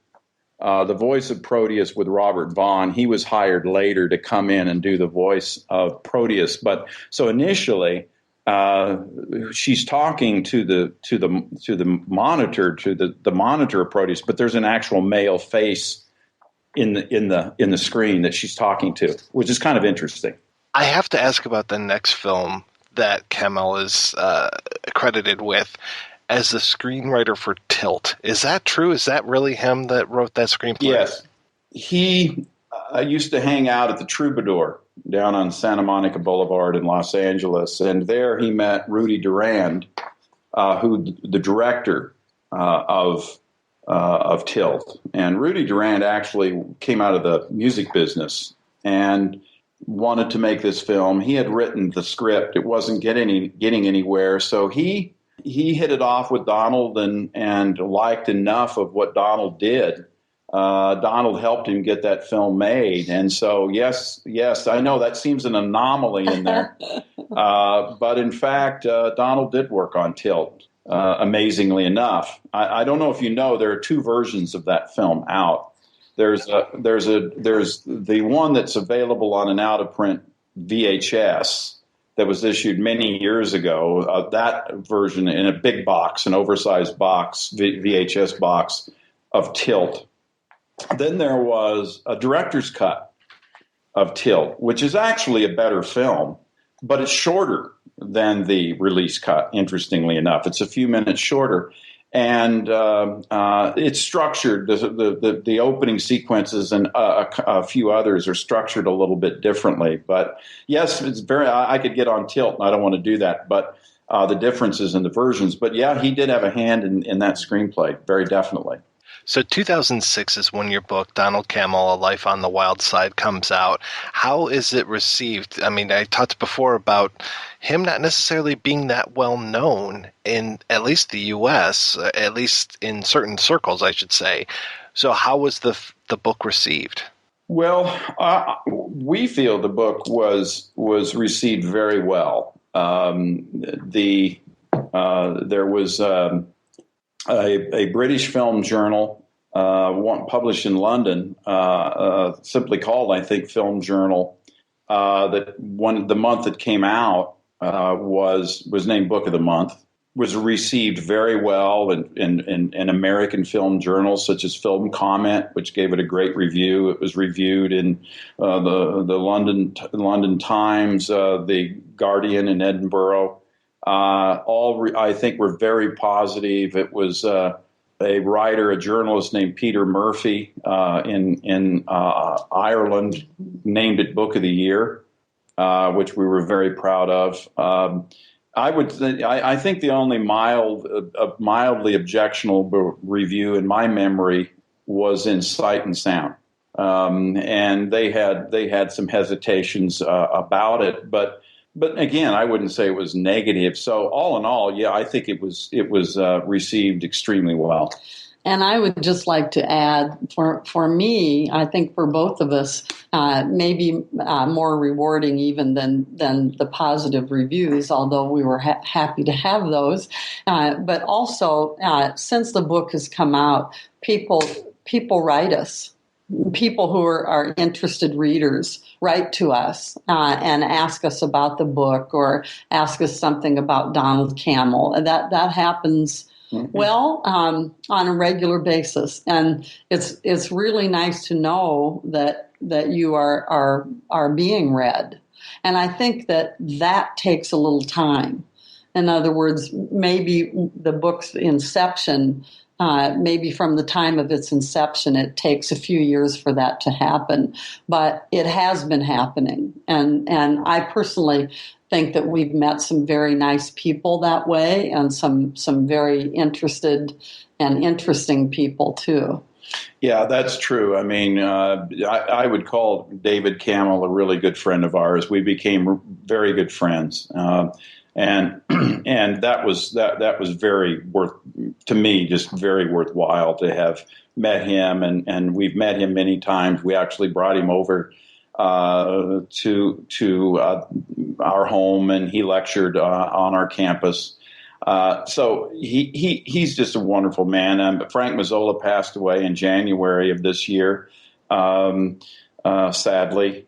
And he was a great guy. He came to our campus twice and stayed with us and talked about his role in Rebel Without a Cause. When we've shown that film on the campus, that was a role that he played when he was very young. He had a part in that, and so he has come to visit also. Yeah, so we made some good friends out of the book. So not only would I think it was well received, but we've made and became friends with some very and continue to with some very interesting people. Correct me if I'm wrong. You're regular contributors to Video Watchdog, correct? Well, we were for years and years and years, and I was named department chair a few years ago in 2011. And if you look back, we haven't written for Video Watchdog since about that time. Almost, I wouldn't call it right to the month, but pretty close. When I became department chair in August 2011, so we actually have not written for them for 4 years, but we did for 15 or 16, something like that. A long time. I have a book coming out. We worked individually this time around. So that my latest project, which is going to sound like quite a departure from from Donald-Cammell, and my book, which should be out any day through Rowman and Littlefield, is called the Tim Burton Encyclopedia. Oh, wow. Congratulations. Yeah, thank you. And I'm going to let Becky describe her book, which is going to be out early next year. Well, I had a sabbatical this last semester, and so I was able to finish a book on film, and it is called their title, the publisher's title, the outlaw hero as liminal figure in film and television, and that really focuses on. I wrote on the Dirty Harry movies, the Death Wish movies, the Rambo movies, and the Dark Knight movies primarily, although some of the chapters some of the earlier chapters are on Casablanca and Shane and some of the couple of television westerns. Oh, that sounds terrific. And who's putting that out, and when is that out? That's McFarland. It's at the press now, McFarland Press, and that will be out. It's slated for spring 2016. So early next year, I think. Do you two have a website that you maintain? We don't. I have a blog that the last post I made is some months ago. My life sort of changed drastically after I became department chair, and I'm glad to do it, so it's nothing. I'm not saying that negatively. But I have not really maintained that blog like I should. The last post was some months ago when I posted on Frank Mazzola's death. But that really is other than visiting our department website where some of our publications are listed and courses we teach and so on, at unk.edu. My blog is really the only other site we have, which is called 60x50.com. Very cool. Well, hey guys, thank you so much for your time today. This has been a real treat talking to you.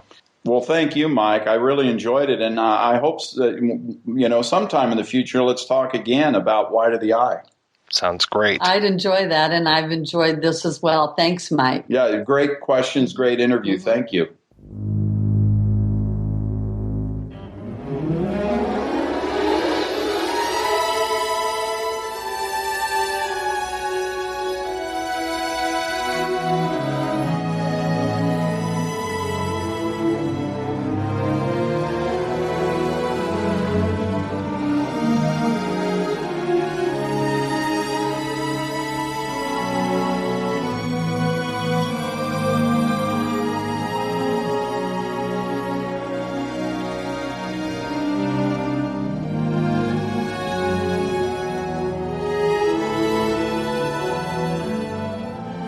We are back, and we're talking about Demon Seed. So now, Bill, you talked a little bit about how Demon Seed might have been a comedy at one point, which I still can't even fathom that. But apparently, we do know that Demon Seed was definitely tinkered with quite a bit, because I know there was a BBC documentary talking about how he was pretty much locked out of the editing room. And this kind of sounds like a common practice for Cammell, where he really didn't get final cut of anything that he worked on, as far as I know. I mean, he definitely didn't have final cut of Performance, not of this, not of White of the Eye. So he did not have a very easy time of it. Even the argument, the short film that he made before Demon Seed was nearly confiscated by a park ranger because they were photographing naked women in a national park, which is illegal. So he ran into interference pretty much in everything he directed on some level. But I'm curious. I read yesterday that Demon Seed was originally supposed to be a Brian De Palma joint. So it kind of makes sense having Gerrit Graham in it, but at the same time, I know that he wasn't already cast when De Palma was working on this, but I hadn't really read that before, and I guess I can kind of see this being a De Palma thing, but especially if there were a lot more POV shots from Proteus's point of view. And yet I kind of can't. I really have trouble imagining Brian De Palma taking this material and doing anything really interesting with it. It strikes me as not at all in line with De Palma's basic interests, except perhaps for voyeurism, because you could, I suppose, make this film in a way that Proteus was the seeing eye who became the point of view for the entire film. But I'm not sure that would be an interesting film, really. Well, and there's those shots of Julie-Christie, like on the, hospital bed type thing. And then we have a shot of her on a monitor. And I was like, okay, that's kind of De Palma-esque because you're almost doing a split screen. It kind of reminded me of a little bit of like Blowout, where you've got the news footage going on about the governor, and then you have John Travolta in the background, doing his sound editing or whatever. But yeah, it's funny though too, because so much of at least the 97 version of the book was point of view shots from Proteus. Proteus actually gets to narrate the entire story of Demon Seed in 1997. And now the reason why I keep saying 1997 for folks listening at home, this is a very interesting story as far as the book goes, because it was a Dean Koontz book and he wrote it in 1973.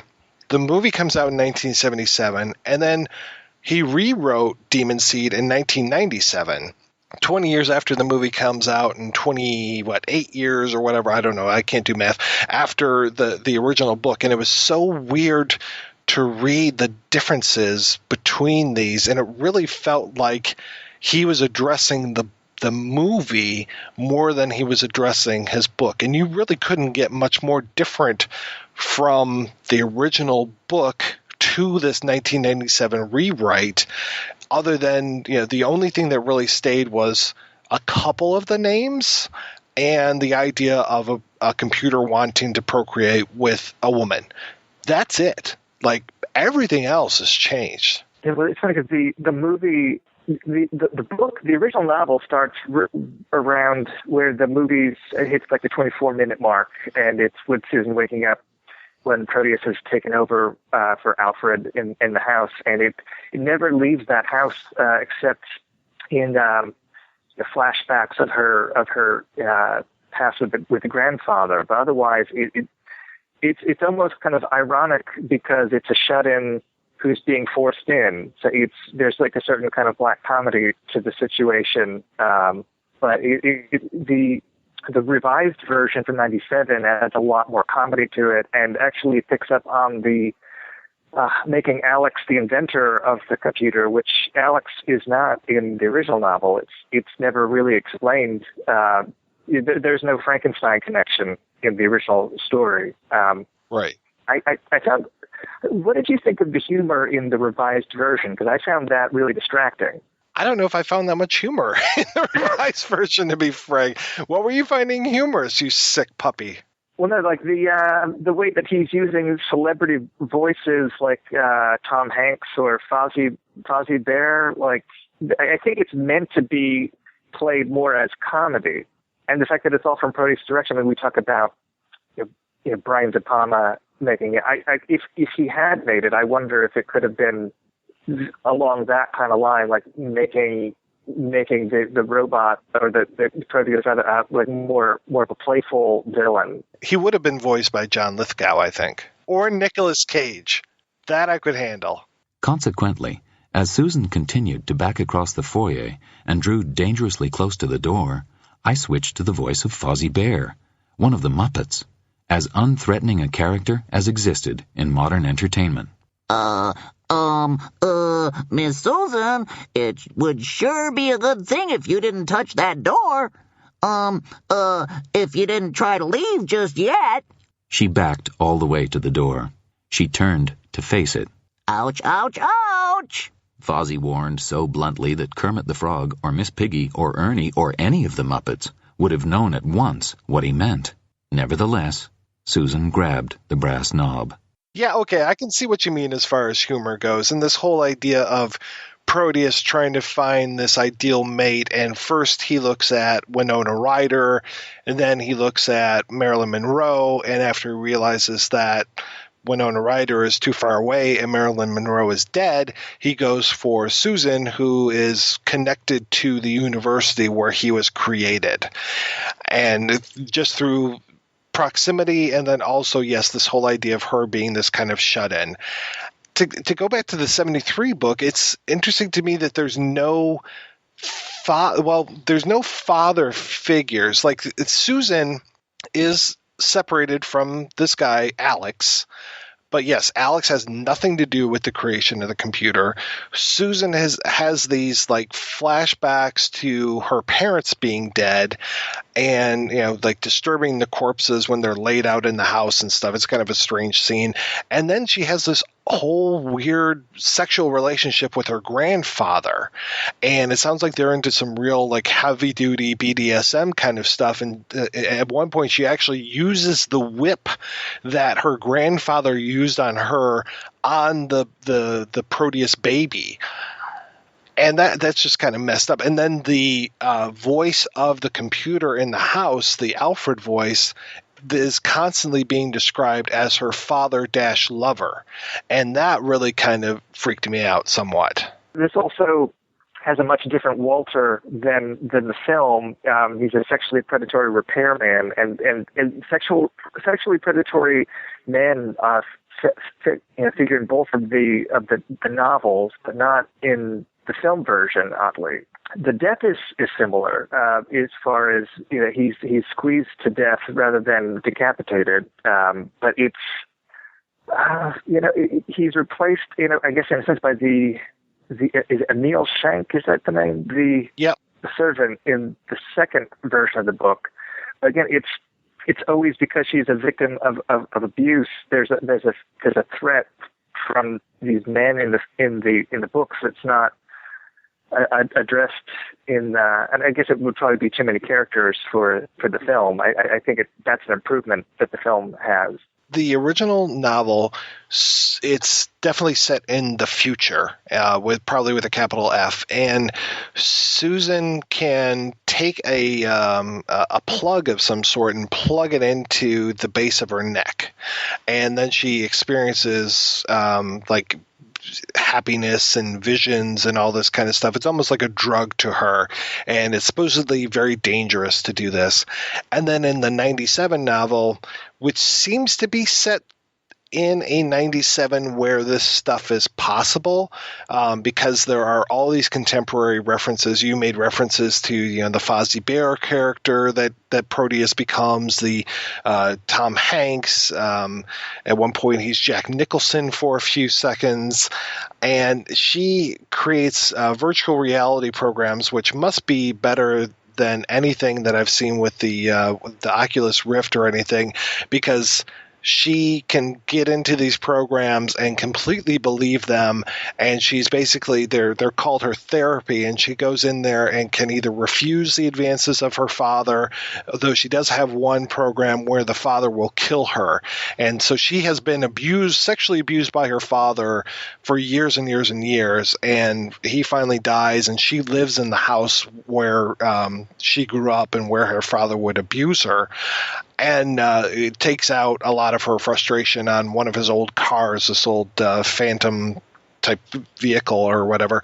So yeah, and then Proteus basically becomes that same father figure. And she's Alex in this one. Was her husband, is the creator of Proteus, and is super abusive and had abused her. And apparently Proteus has read her diaries and everything, and keeps addressing Alex. The whole book is addressed to Alex as if it is a confession from Proteus. And there's like a little bit of third person, and then sometimes he'll dip into third person to kind of tell the story. But at no point do we forget that Proteus is telling the story, and he often will come in, it's often first person, and he is always reminding us of him telling Alex the story and wanting to be released and pleading for stuff, and then going off into these kind of like tirades and stuff. It's an interesting thing, but at the same time, it's just it's very funny to me just how influenced by the movie it is, because it is so much closer to the film than it was to Koontz's original writings of it. Yeah, it's funny because in the revised version, it's even kind of almost apologizing for what he's telling the story from her perspective, and it even notes that I'm putting myself in her shoes essentially in some of the chapters that are not heavily rewritten. That the initial invasion at the beginning, it's actually good because in both novels, Proteus at least tells us that he feels in love with Susan, which is never something that's even suggested. I mean, beyond, you interest me, like very general terms in the film. It's always coldly rational, like he's an extension of Alex in the film. Like it's just all about business and moving ahead in progress, whereas there's a romantic aspect to Proteus or to Adam in the novels. But that's something that's completely sidestepped by the film. I think that the original novel goes much more into that science fiction realm as well, as far as Proteus, rather than having a Joshua or having Emil Schenk, this basically serial rapist with computer chips implanted into his head, he's got these like pseudopods where he can turn them like filament thin or even like micrometers or molecule thin, and can go inside of Susan. And he basically reprograms Susan at the molecular level so that she will not age at the same rate as other people. She heals faster than other people. He almost makes her like a superhuman. And this is the woman that he wants to have his child, is this better, more human than human kind of thing. This better version of Susan is who he eventually mates with. And to me, that's a nice way of pushing this even farther into that science fiction realm, whereas it definitely stays more in the quote-unquote real world in the 97 version of it. Yeah, well, I was thinking about how she's controlled so much of the time in the original novel through subliminal suggestions, and how frustrating that would be as a film, just because she never has a chance half the time to even resist. And in the revised version, that aspect is gone, and she's much more of a strong fighter of a character. But in both cases, she gets to enact some kind of revenge that she's not allowed to have in the film. Both end kind of with happy endings, really. I mean, they're telegraphed in a way, because that Proteus is essentially like on trial in chapters that he's narrating. So there's a light at the end of the tunnel, maybe, that he's going to be brought to justice. And the thing with the film is that he calls the shots on that. Like he's always in control, even when they're ready to flip it, all the switches off on him. It's like he's still one step ahead of them. Well, there's a big problem with both versions of these books, in that in order for Susan to succeed, she has to depower Proteus.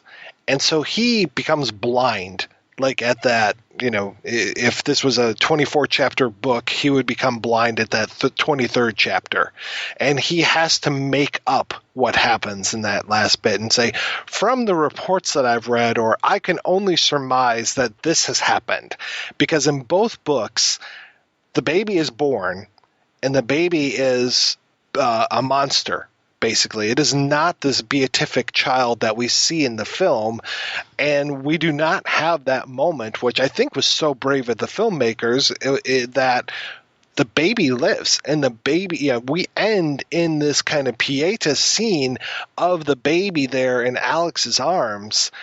And in the book, when the baby is born, we find out that Proteus has gone completely nuts as far as saying, well, humans are good, but there are so many other qualities from other animals that are so much better. So the baby in the 73 book has these insective eyes where, she's seeing her reflection inside the eyes, kind of like that great scene from The Fly when she takes the cloak off the fly's head. And so it's just this monster baby. And then the same thing we kind of get with the 1997 version, though it's almost all in the dark. So we don't necessarily get a description of the baby that well. But we do have Proteus talking about how he's made certain improvements upon the genome of the human in order to make his baby a little bit better off. So, but yeah, both of these books have this flaw that Proteus can't narrate that final scene. He always has to guess as to what happened. In his hubris, he's designed unwittingly a monster baby. And which again, talking about the humor of the novel, I think that's meant to be kind of a joke. He doesn't realize he's created a monster. He just thinks he's improved on humanity. Which takes us all the way back to that whole Frankenstein thing that we were talking about earlier, as far as, not only am I going to make a man in my image, not only am I going to play God and make something in my image, but I'm going to improve upon it. God was good, but I can do a little bit better when it comes to my design. So no matter who, it's either Alex making a computer that's better than a man, and now we have Proteus, making a man that is better than the computer and better than a man originally was, because why not give him 4 arms instead of 2, because 2 more would be 2 better. It's a quick read, though. That's the one thing I can say about all of these, is that they're quick reads.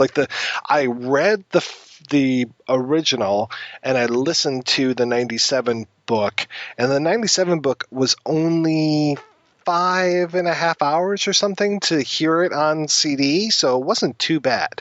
And the original book was, 175 or something? It was a very, very quick read. It is very nice that we have talked about Colossus on here because of the whole idea of the way that Colossus kind of takes over the life of his creator.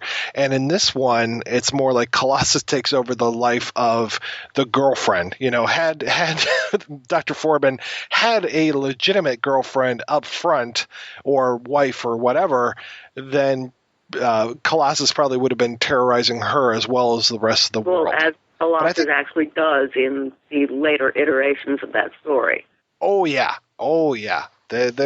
She definitely is not a very happy person by the end of book 2. And I think she's a dead person by the end of book 3. And Colossus is completely horrifying. In the first film, Colossus, for all that you're frightened by Colossus's power and Colossus's focus, is not a complete and total horror movie monster. But, once you go beyond there, Colossus is horrifying.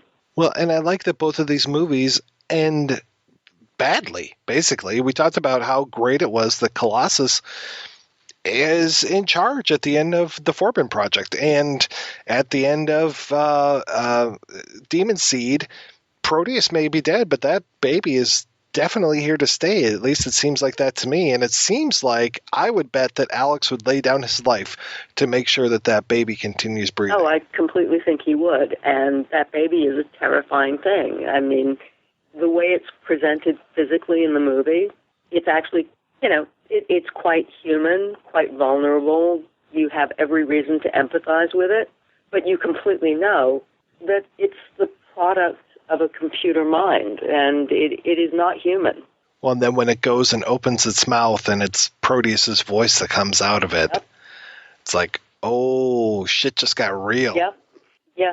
Stuff just got really bad. Now, we've talked a little bit about HAL, and I like that there are comparisons not only in the special effects we're talking about and some of the computer animation, but then also in this whole idea of the very calm computer voice and everything. So I was glad that, Robert-Vaughn, God, his voice in this is so good. And he just, it's like butter. So to hear him just kind of lightly cajoling Susan throughout this film, it was just like, I could do for a Robert-Vaughn computer to control my house. That kind of computer voice represented a real change in the way people thought about artificial intelligences and the way they would articulate themselves. If you look at earlier movies, you find that the computers have a computer voice. It's extremely mechanical. It's, I am your computer. I will tell you what to do. This is the voice of world control. Exactly. This is the voice of world control. But the farther you go into the 70s, the more you get computer voices that are soothing, that sound like people that you would like to listen to. They sound like therapists, actually, more than anything. And that's a real kind of sea change in the way that artificial intelligences were presented. And it wasn't necessarily a positive one. I think it was entirely designed to make you afraid of the machines, because they would coerce you with their soft, lovely therapist voices and make you betray your humanity because they sounded so nice. But it was a dramatic change from what had gone before. I'm so reminded of the kind of Jesus figure from THX 1138 with that very soothing. Let us be thankful we have an occupation to fill. Work hard. Increase production. Prevent accidents. And be happy. Bill, you brought up some interesting points earlier today when you're talking about this whole idea of women being terrorized by things that aren't human, almost as a stand-in for some of the male viewers.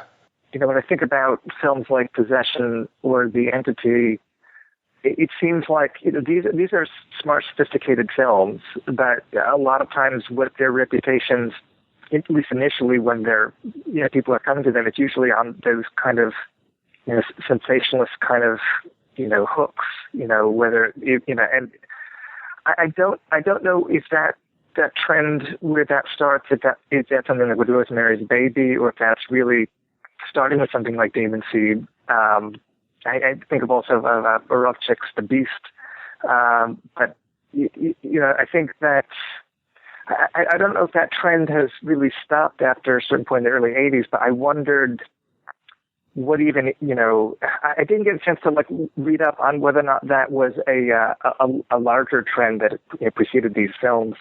But I just was curious as to, you know, whether or not that was like a kind of rape fantasy for viewers that didn't want to actually see, you know, a fellow man as the rapist, but wanted to have that kind of rape as entertainment, or, you know, I mean, it's always treated seriously in the films, but I feel like it gets cheapened in the way that these films are at least, you know, discussed by like a lot of movie fans, at least in my experience. I don't know if that's always the case. I think these films were the leading edge of a cinematic idea about sexuality that is completely valid now, which was the notion that sexuality was frightening, contained elements of violence for women in particular, and was totally seductive, but that ultimately was a norm. It was an expression of a normative kind of notion that that's what the world is. It's a world of the desire to reproduce, the desire to pass on your seed, specifically, and the desire to live into the future through your progeny. And I think more and more now we're seeing a very diluted version of it that, you know, expresses itself in sparkle vampires and things like that, but that in the 70s and 80s was very on point about what sexual power meant. One thing that I just want to point out here is that some of the movies, I haven't seen The Beast, but looking at some of the other movies that you talked about, Bill, like throughout the book of Demon Seed, when they talk about the next generation, you know, what will happen after the baby is born. And the baby essentially is Proteus. Proteus is transferring his consciousness to the baby. So it is very much Proteus wants to have the flesh. He wants to experience the world of the flesh. And one of the first things that he's going to want to do is have sex with Susan. So you have this strange incestual relationship going on here between Proteus, the son, and Susan, the mother. And then when you look at some of the other films that you mentioned, you talked about Possession. And with that is very much a creature kind of built from her. It feels like she has created this and almost feels like a child. And then same thing with The Entity. I mean, there was, at least in the book of The Entity and in a cut scene of the film, very much the creature being mistaken for the son. So with all of these, we kind of have this level of incest going on between the creature and our main character, our main female character, I should say. Okay, and I feel like when you talk about the flesh, you have to talk about David Cronenberg. Yeah, when Proteus is kind of fetishistically discussing the flesh and how he wants to have the flesh, of course, throughout the entire thing, I just kept thinking, long live the new flesh. Well, I think that was Cronenberg's great contribution, basically, to, horror films of his era. But I think you can see it completely in Demon Seed. It is all about the flesh. I mean, all Proteus wants is to be of the flesh, because Proteus isn't. Proteus is a computer. It's a program. And I think that horror movies, of course, have always been about the flesh. That's the bottom line of horror films. It's all about, the rending of the flesh, the resurrection of the flesh, the recreation of the flesh. But in Demon Seed, you see a very purified kind of idea of that notion, where the flesh is created by the non-flesh, and it's really, utterly, totally fascinating and really kind of revolutionary.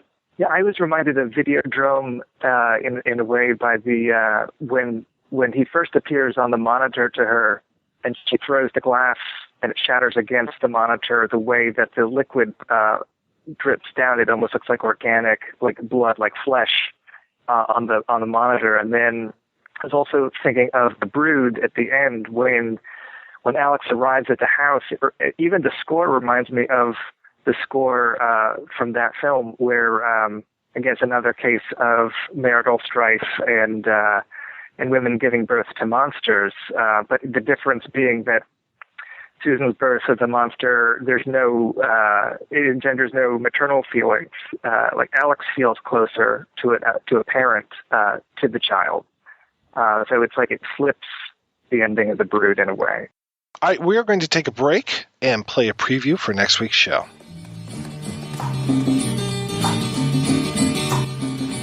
आधे इधर जाओ आधे इधर जाओ और बाकी हमारे साथ आओ ये दोस्ती हम नहीं तोड़ेंगे दम मगर तेरा साथ ना छोड़ेंगे तेरा क्या होगा कालिया क्योंकि ये कौन बोला महबूबा महबूबा महबूबा महबूबा कमीने कुत्ते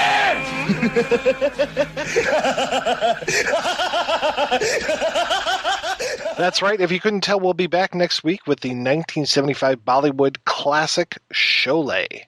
Before we go, I want to thank this week's special guest co-hosts Bill Ackerman and Maitland McDonagh. So, Maitland, what have you been up to lately? I've just completed a new reprint of a vintage gay novel called Three Ring Circus, and that really is pretty much it. It's a great book. Lots of fun, very much about sexual politics in the 70s, and quite fascinating in its own way. Not quite like Demon Seed, but definitely interesting. And folks can pick that up over at Amazon? They certainly can. All right, terrific. And you, Bill, where can people keep up with you? Well, right now I'm putting together a new podcast, hoping to launch it in the spring. It's going to be available at www.nowplayingnetwork.net.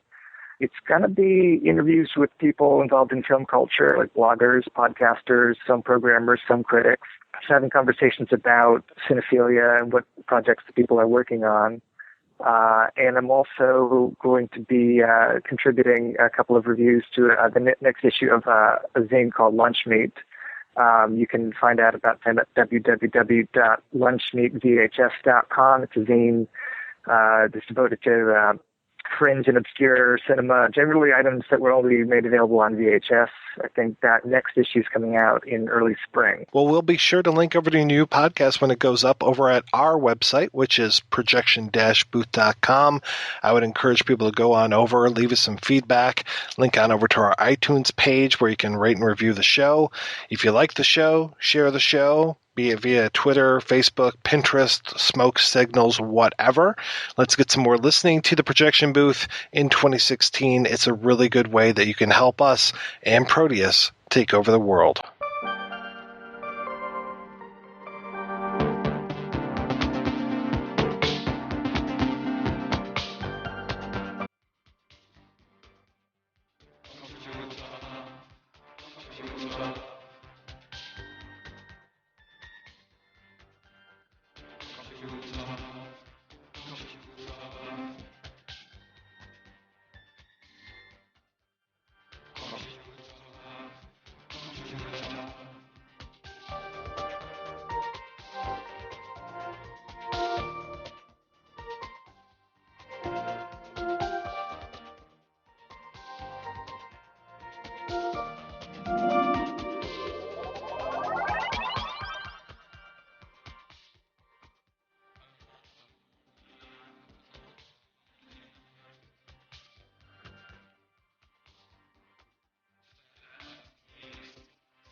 When are you going to let me out of this box?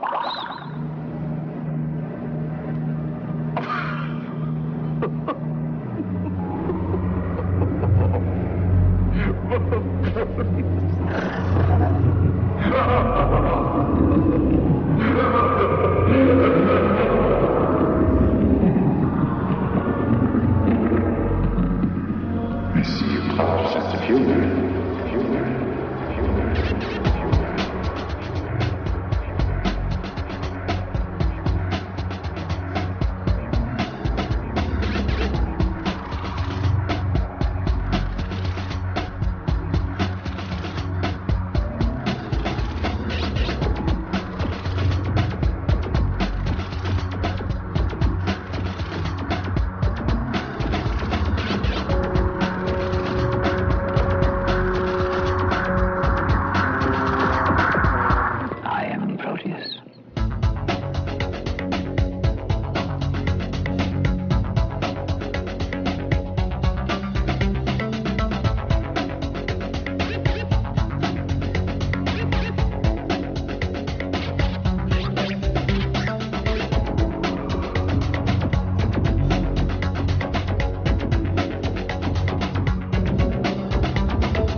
I, Proteus, possess the wisdom and ignorance of all men.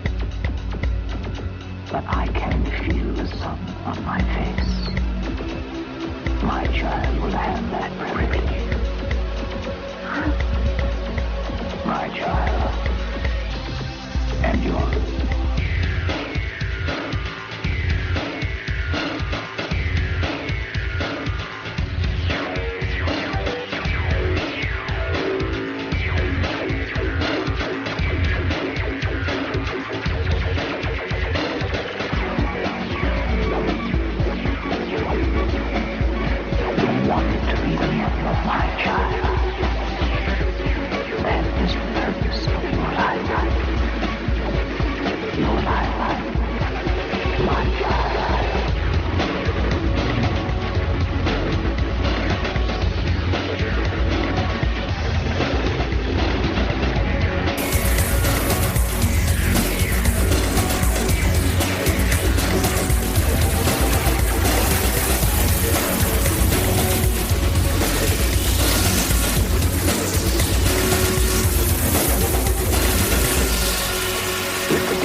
Destroy them.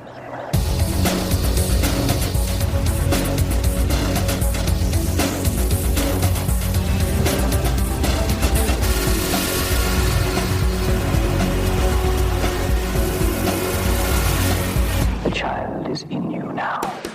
If you enjoy this show and want more people to know about it, head on over to iTunes, leave a comment, and rate it 5 stars. Make sure you like and share us on Facebook, and don't forget to follow us on Twitter. Just search for Christopher Media. Thank you in advance for supporting Christopher Media by clicking on the PayPal button and by clicking through to all the sponsors who support ChristopherMedia.net. Most importantly, we would like to take the time to extend an extra special thanks to you. Christopher Media could not exist without your support. Thank you for visiting ChristopherMedia.net, and thank you for listening. Christopher Media. Let's make some noise.